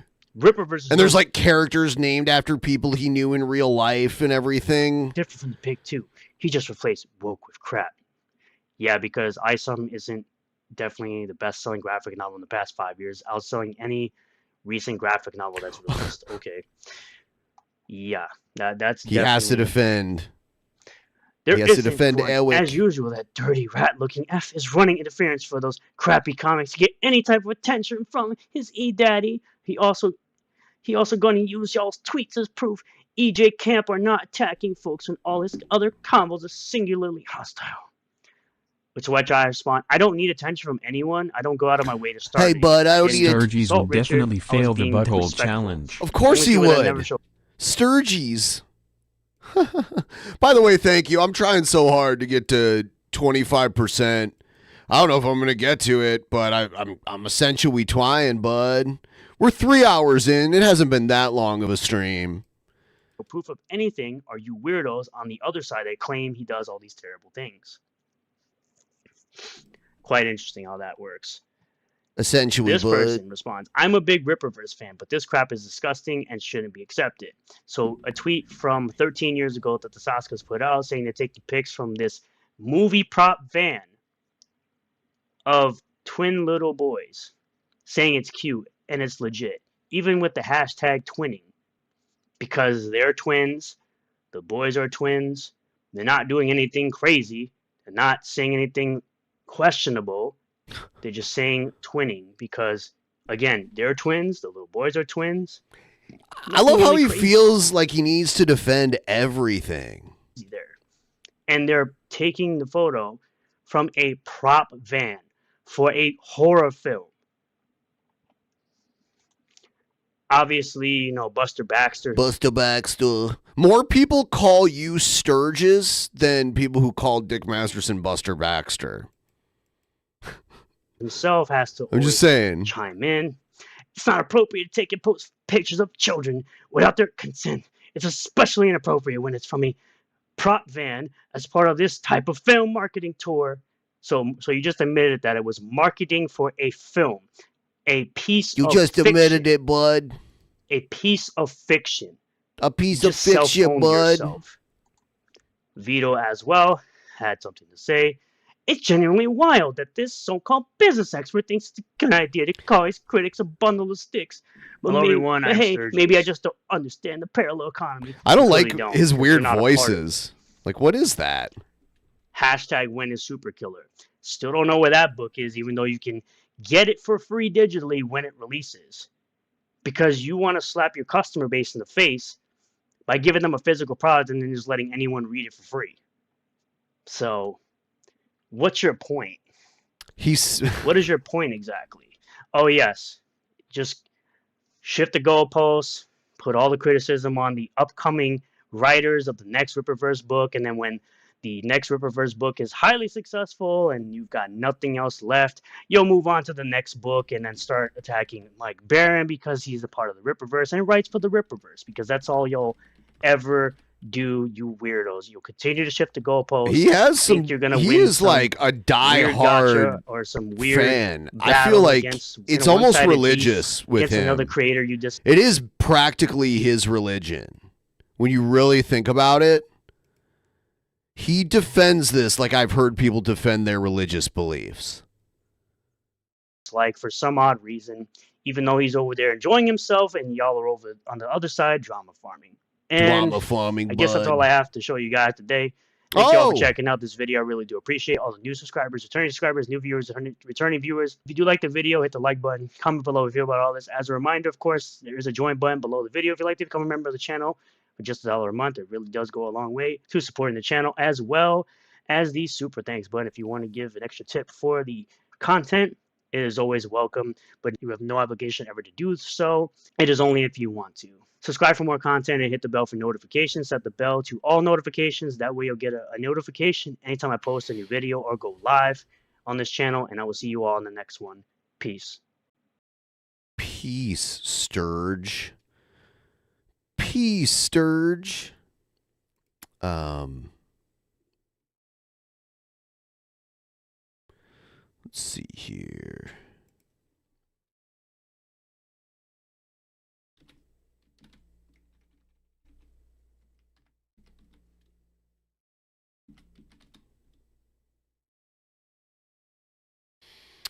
So, yeah. I'm going to stream for a little while longer. Hopefully we can get the goal to move a little more. I'm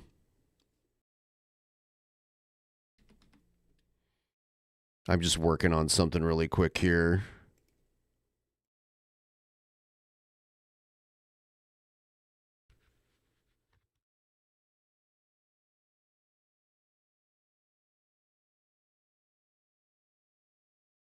Sturgis falls for Dick's trolling tweets literally every time. It's yes. Wonderful.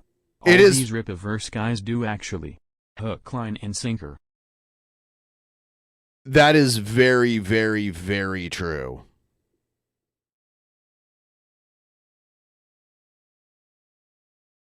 And then he's like, he gets all triggered by it. He's like, what? Buster Baxter?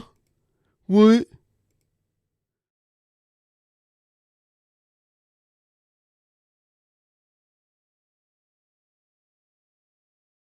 All right.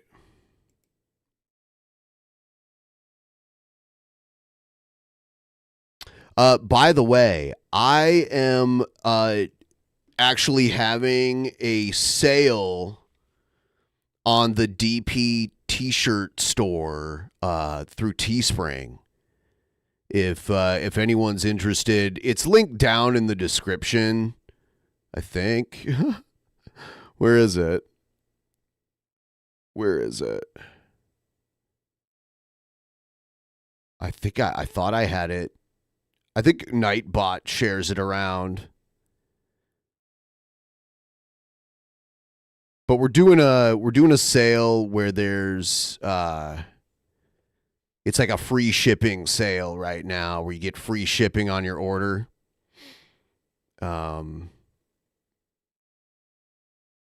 Yeah, shit, you know. Oh, here is this it? No, that's not it. I'm going to grab it here. Store. Here it is. And the code, if you just follow this link right here, if you just follow that link right there, you can get the promo.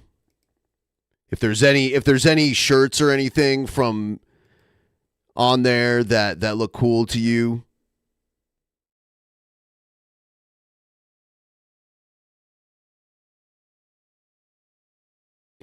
there's a ton of the classic shirts on there and some other stuff.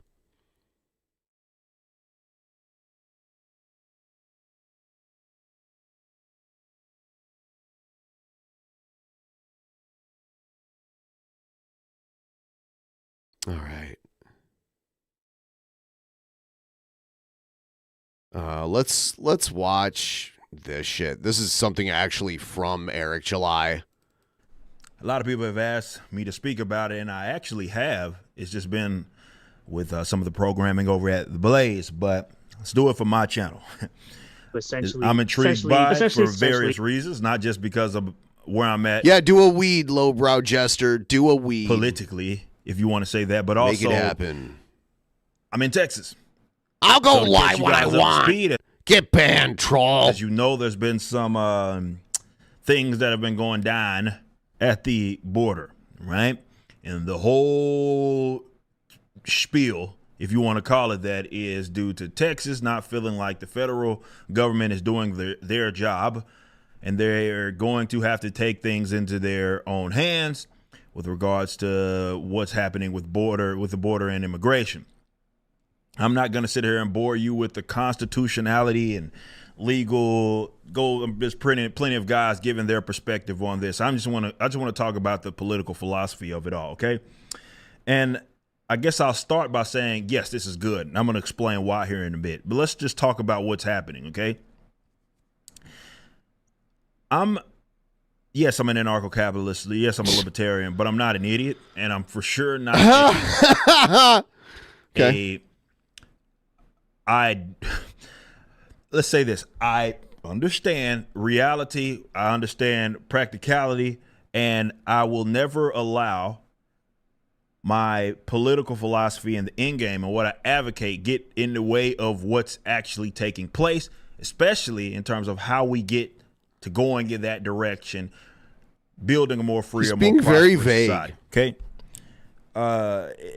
Your set of ethics, or not even morals, is more principles. You'll find out really quick how the world does not reward often the most principled of the people. Okay. So these are the cards that were dealt with. With regard to borders, or any border for that matter. Those are the cards we were dealt with? Is that what he said? Those are the cards we were dealt with? Hold on. Of the people. Okay. So these are the cards that were dealt with.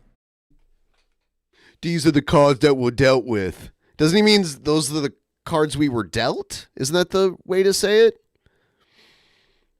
That's what I thought.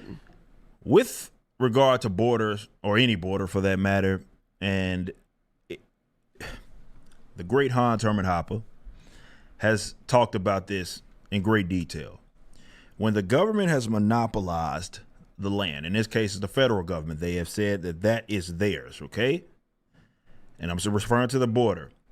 So whatever you're dealing with, in and out, it has to go through them. They are the ones that set the rules. So as long as that is to be the case, there will always be injustices on either side. Just the reality. The best case scenario is that you mitigate that, try to limit that, especially to the ones that are being stolen from, to subsidize whatever the hell is going on there. Okay. Now, the federal government has said, well, this is ours. Okay. And the problem with that is that you got a bunch of idiots out there in Washington. And yes, they have their people deployed all throughout the nation. Okay. Okay. But what happens is that decision and what's happening there, they're so far removed from it, but it also has to go through them. Okay. So while Texas is better suited to deal with Texas problems, they unfortunately have to go through, and it's not just with this issue of immigration, they have to go through the federal government. This is one of the few times where we've seen, and this is why I'm discussing it, Texas, and you see some other states actually back Texas saying, yeah, we're for you doing what it is that you got to do regardless of what the federal government is saying. And again, that's where the issue comes from, because they've monopolized it. And then if they're not doing their jobs as you feel, let's say suited, or you feel like they're suited to do, they're supposed to do what they've said that they were going to do, well, you're the one that has to deal with the consequences. Who's better to deal with Texas's issues than Texas? Well, that's, I mean... Y'all know I'm pro decentralization all day. So, like, one of Texas's issues is that they're on a border and dealing with mass migration, but that's a federal border, not a Texas border. So the federal government has authority over the border. Day long. So this is why it's good, because it's getting people in that line of thinking why. Okay, just logically speaking, that there are a bunch of guys out there.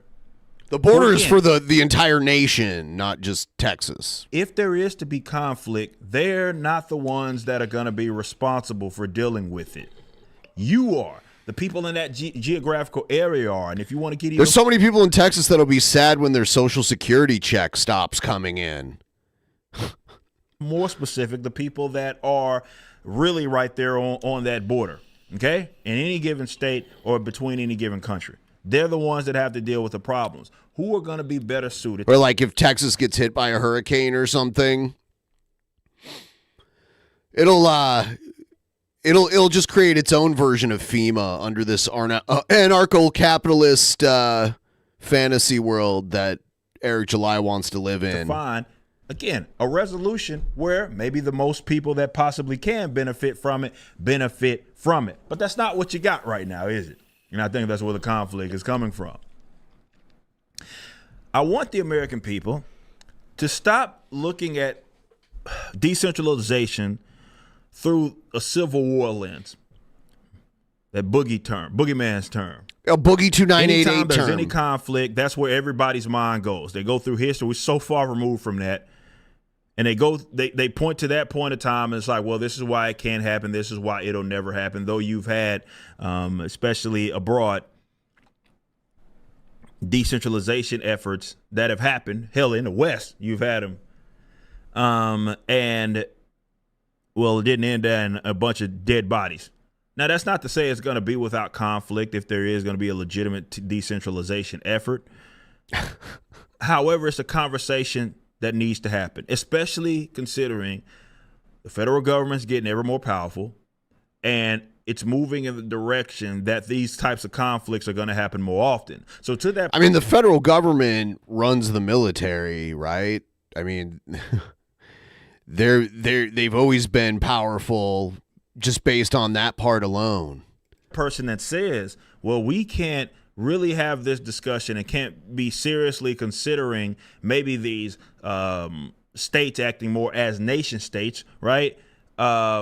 We can't consider that because it'll be violent, yada, yada, yada. Guys, where in the hell do you think we're heading right now? That's what will be my rebuttal, or rather a question that isn't rhetorical that I would love. What do you think that we're heading in this direction now? And even if it is a case of, well, let's get the right guy in office, as you guys love to say, and then it'll all resolve itself. Well, what happens when that person leaves? What? Here you are back at square one, and there's more conflict that's it's not happening. Square one. Texas is best suited to deal with Texas. Let's just elect someone who can't leave. Problem. Same can be said for the rest of the states. And I think we need to start looking at America as not necessarily a failed experiment, because I think what people think is if these states start acting. Look at America as not exactly a failed experiment. So look at it how, like, acting more as nation states or nations as opposed to what they act like now. Well, that means that it's doom and gloom. That means there's no trade. That's not true. All that can do. What do you think Europe like? I don't think people understand just how big number one America is. There's more people in the metroplex that I live in Texas than there are many, many, many countries that seem to exist, have certain sort of agreements, and are able to exist as nations without any problem. But all of a sudden, mine so does he want? So he wants his own little nation of Texas. He doesn't want, like, he's willing to accept all the consequences of that happening. He agrees to that, right? If he's so bad, if he's so terrible. This can never happen if a state as big as freaking Texas starts to maybe start taking themselves into consideration more than everybody else.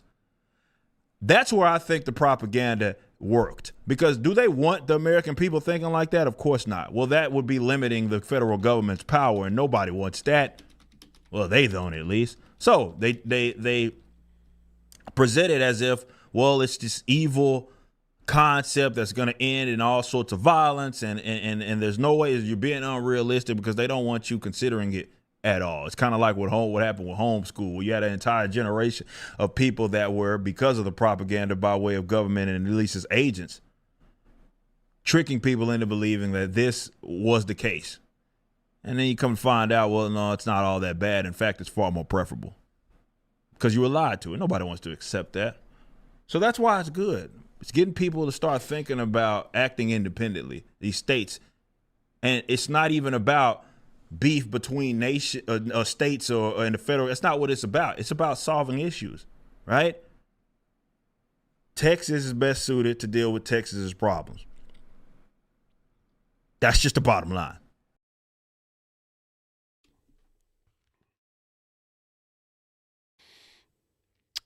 Yeah. It looks like Texas takes more federal money than even California does. I'm looking at this map that kind of shows the numbers, and Texas takes more federal money than California. I believe, does California have a bigger population? Pretty sure it does, right? Yeah, it's pretty strange.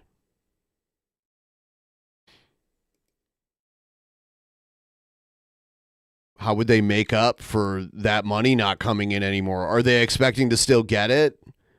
Can they secede from the union and get federal funding?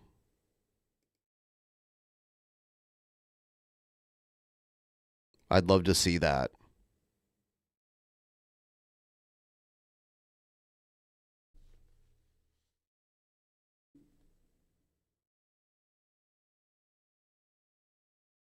So, yeah. Whew. I think it's about time to wrap up the stream, right? We got a little bit, we made a little bit of ground today. But yeah, well, you know what? I'll go until I hit the 4-hour mark. I'll keep going in hopes maybe too we can get the goal moving a little bit more, at least to 20%. I think 20% is reachable.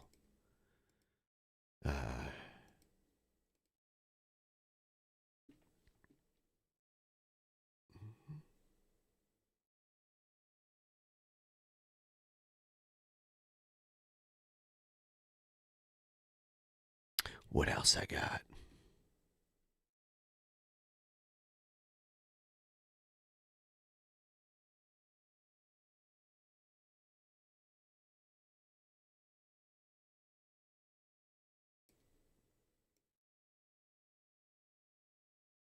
This is something Honest Red sent me earlier on in my stream. My first memory as a child was watching the Lions game with my dad. Billy Sims, Barry Sanders, Mel Farr, the superstar. Every Sunday, religiously, we watched the Lions. And every Sunday, they lost. In 2008, Detroit Lions went 0-16. 0-16. One single win. They're the first team ever in the history of the NFL to do that. I got on my MySpace page. MySpace. I decided until the Lions made it to the Super Bowl, I wasn't going to leave my basement. And I've been down here since.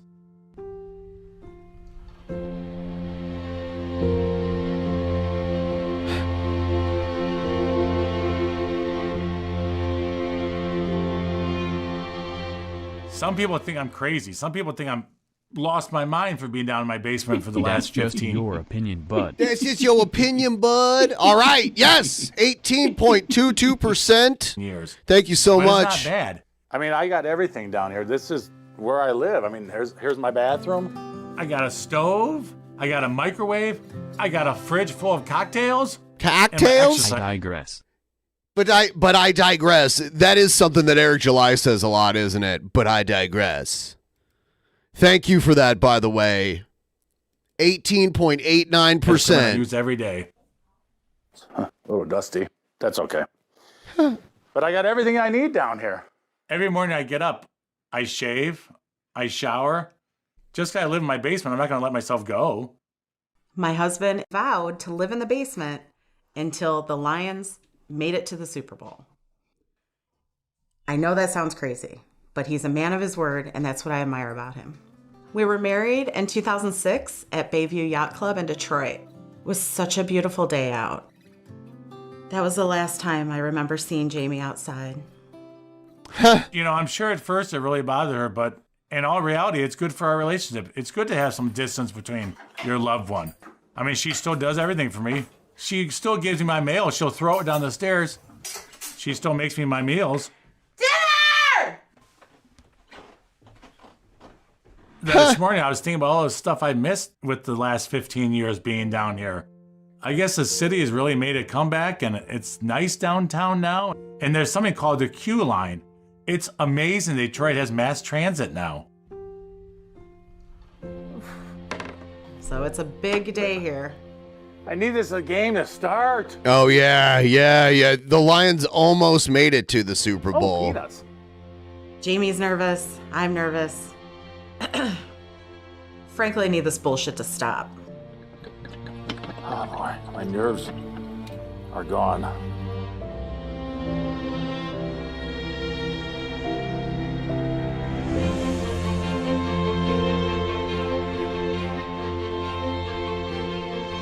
Williams cuts up. 25-20, still on his feet. Jameson Williams scored.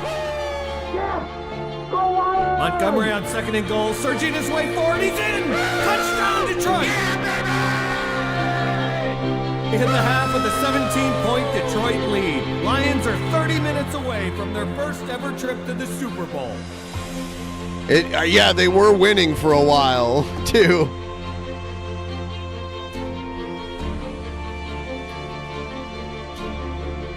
Yeah, the Lions lost by 3 points.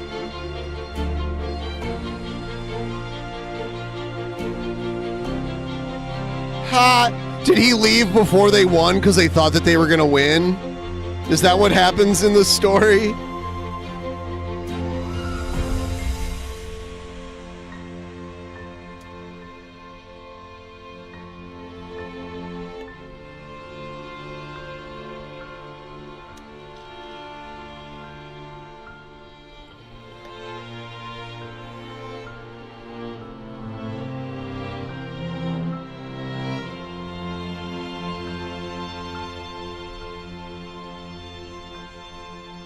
And the Lions blow a 17-point halftime lead to lose the game. Yep. Well, guess there's always next year. Ha!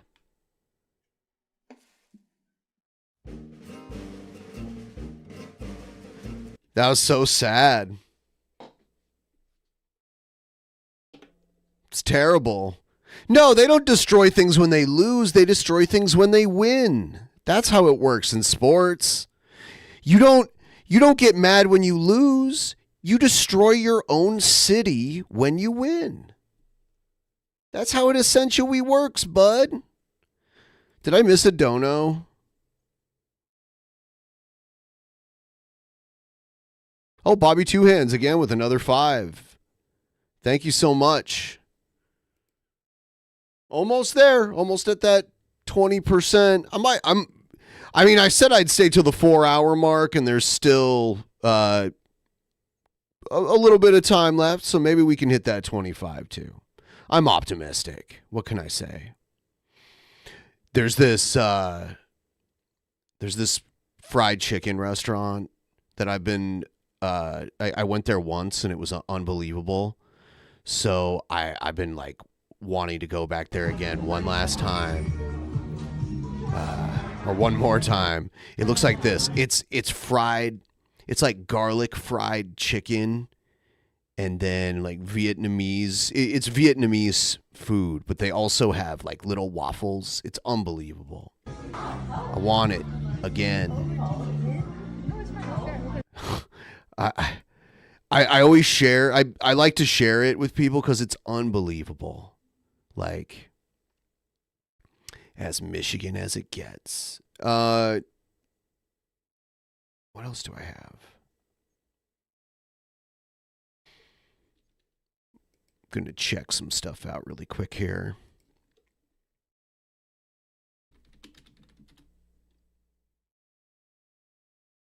You want to see Kendall react to it.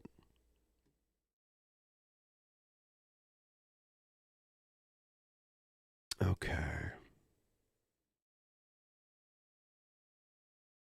Oh, shit. Let's see here. We're going to grab some stuff.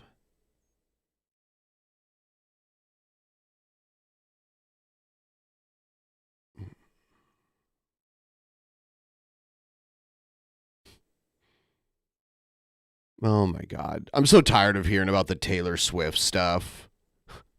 I don't want to deal with it. Yeah, it is pretty good. They also make these Vietnamese waffles that are really good. That you can get if you want chicken and waffles instead of rice and some pho broth.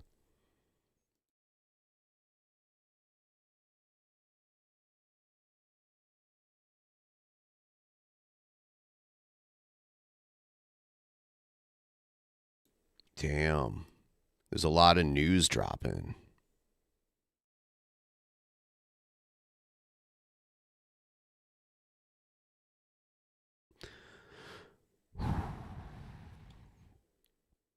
Just grabbing a video here.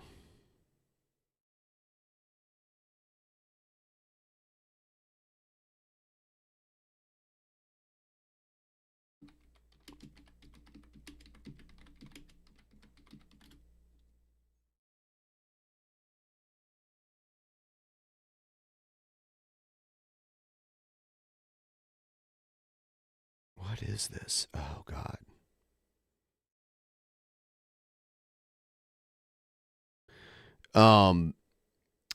I saw this segment that this guy did with regards to people who were mad that Taylor Swift was shown for like 25 seconds at a football game for some reason. So I thought it was interesting. So we can watch it here. Why not? Michigan, anyway. Boo, Michigan. I'm a jealous troll. Please help me get to 20% of my goal. Please. We're almost there.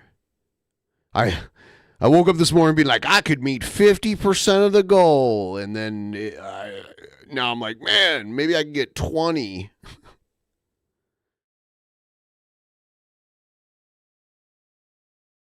I was saying Boo earns. I was indeed saying Boo earns. Required Michigan hate quota. Fuck Michigan. Michigan's coach that won the championship this year has already said that he's leaving and going to the NFL. I think he's going to the Chargers. So he's leaving before they can punish him for all the shit that they found out when they investigated. Nothing like illegal, just like bending the rules in the game.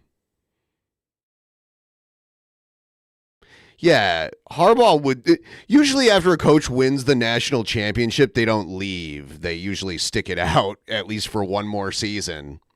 They don't, like... Because he had been their coach for years and years. Years when they weren't doing well.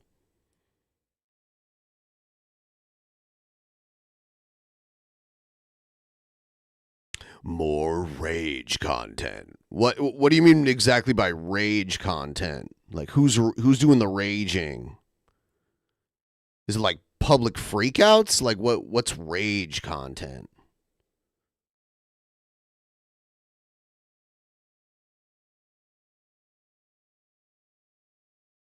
I don't know anything about Liverpool or any, like, I'm guessing that's Premier League, I think, is what they call it. I don't know anything about that.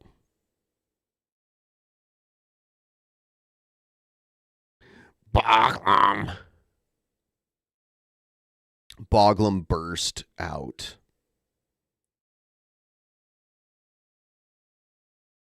Angry lolcows.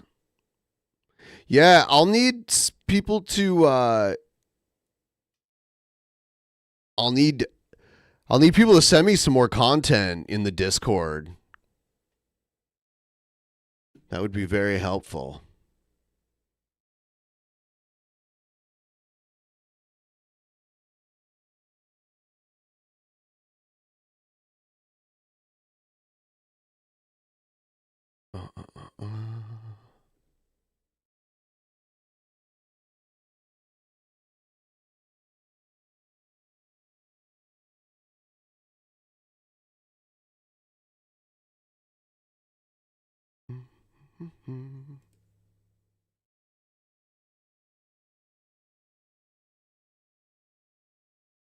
Yeah.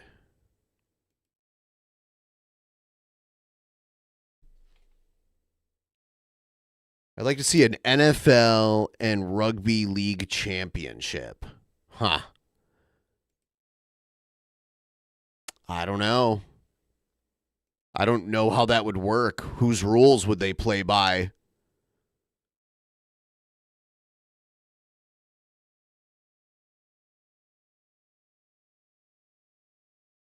Because they're played very differently.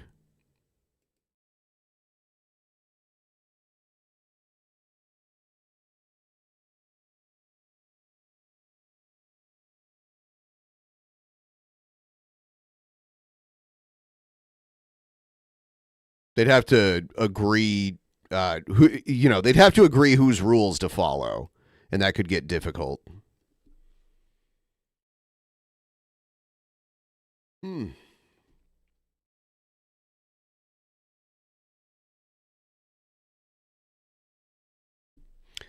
The way tackles are done in rugby is very different than in American football. Like the tackle, the style of the way a tackle is done in the NFL is this. There's a reason a lot of NFL players get really bad neurological injuries because they kind of hurl their body like a missile at each other. And I notice when rugby plays, the hits are not they're not done with reckless abandon for their own well-being. Like they're more measured. It's more like they grab them and wrestle them down to the ground than they like hurl their body like a projectile at the other kind.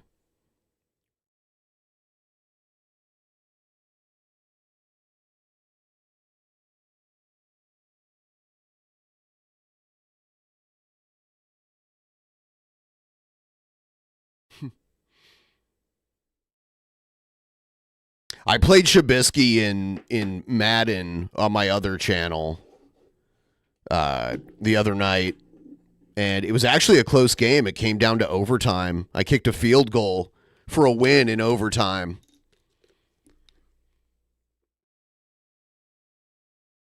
But I was the worst team in the game, and he was one of the best teams in the game. Pretty sure he was Philadelphia and I was Chicago. I think that's what it was.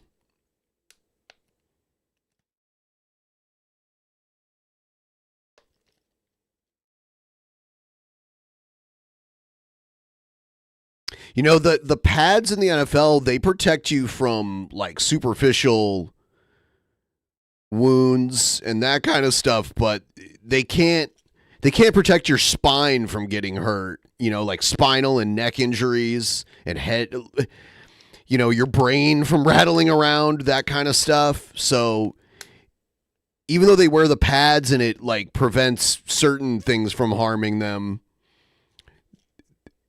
it's just the way the game is played. They're so, I don't know how they do it. And there's severe injuries fairly often in football.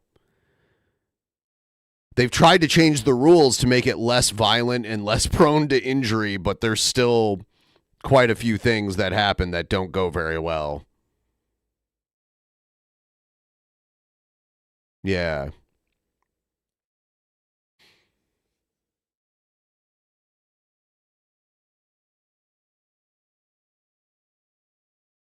Yes, they allow fights in hockey games. I went to a hockey game at the beginning of this winter, and there were a couple fights. And they just let them fight until one of them, until they like fall over because they're on ice. Then they just hold them down and get them into the penalty box, and they go to the penalty box and sit there. I think it's 4 minutes. Yeah, pretty interesting.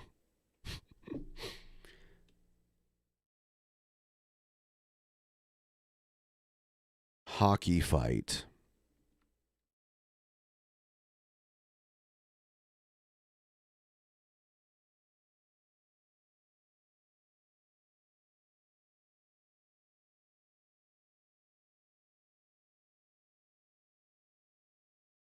I would say about 2/3 of the professional hockey games I've been to have some kind of fighting. Sometimes it only lasts a few seconds, and sometimes it goes on for a little while.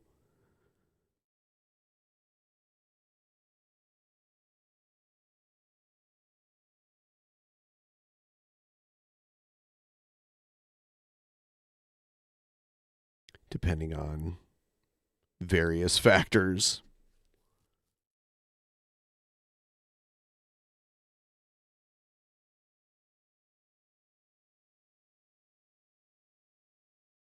Yeah. Wonder if I have. Oh shit! Hold on.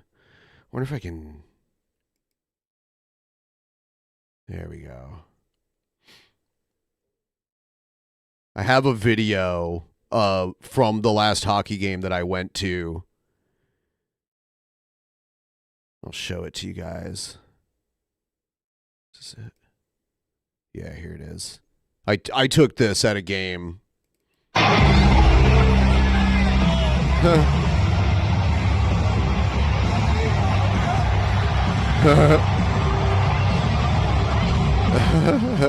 had to turn down the music, I guess, because it's like drowning pool or whatever. See how the refs just, because the refs don't want to get hit, so they kind of just surround them and wait for it to die down.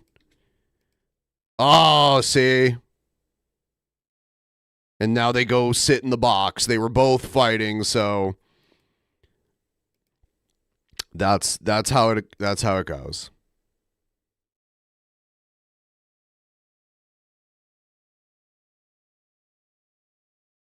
Yeah.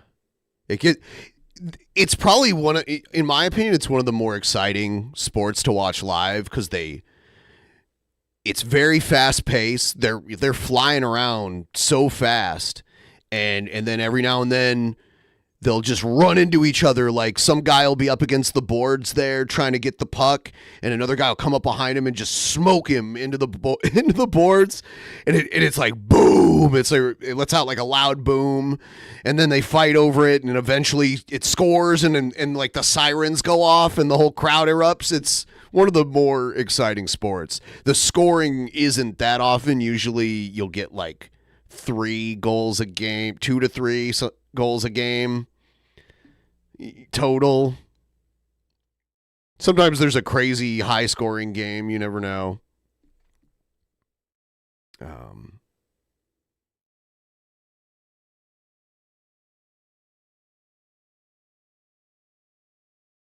Yeah.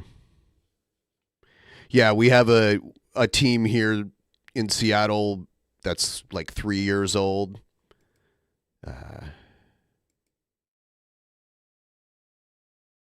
5 minutes left. 5 minutes left. I'll tell you what, to any of you generous people out there, if we hit 25%, I'll do at least another hour.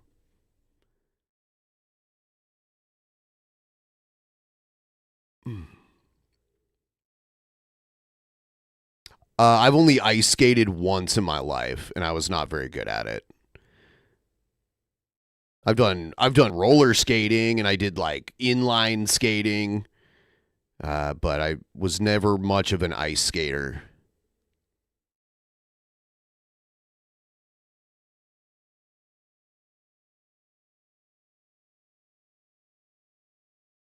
The Mud Hens, yeah, that's the baseball team in my hometown. I've been to many, many Mud Hens games. They actually have a really cool stadium for what it is, for like a town, for like a city that's not really that prosperous.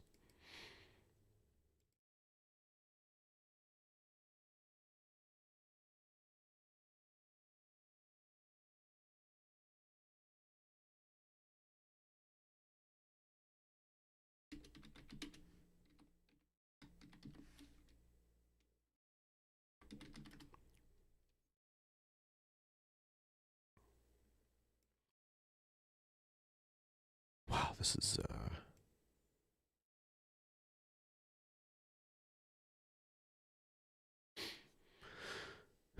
yeah, so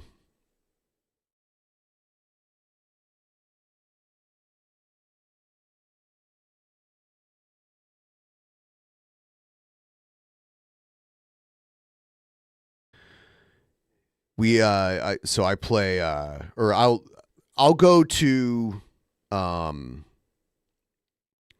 like 1 or 2 baseball games here a year for the Seattle Mariners. That's actually what I'm wearing right now is Seattle Mariners stuff. And then I probably go to like 1 hockey game and 1 football game, Seattle Seahawks.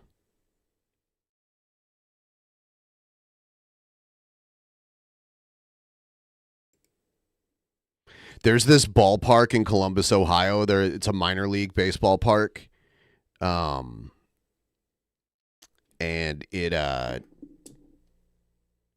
a couple times every summer, they do 10-cent hot dogs.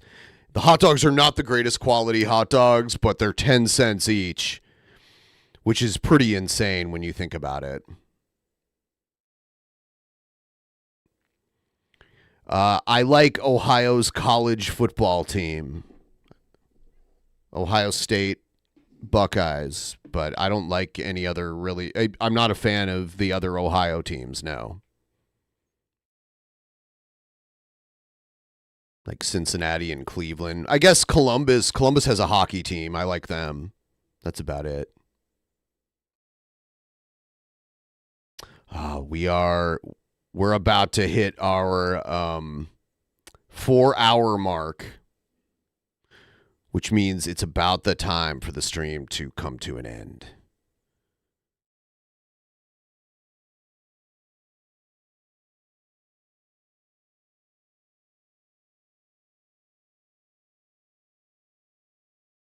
So we are about to wrap it up.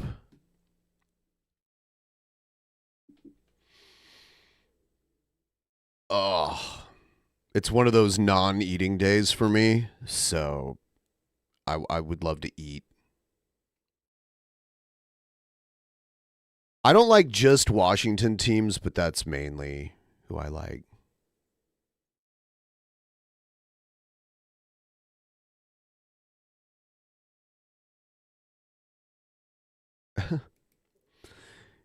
Yeah. I think I'm going to wrap it up now. Thanks for watching. Thanks for sending in your donos and supporting everything I do. You have a great rest of your day. Good night. Good day. Whatever it is.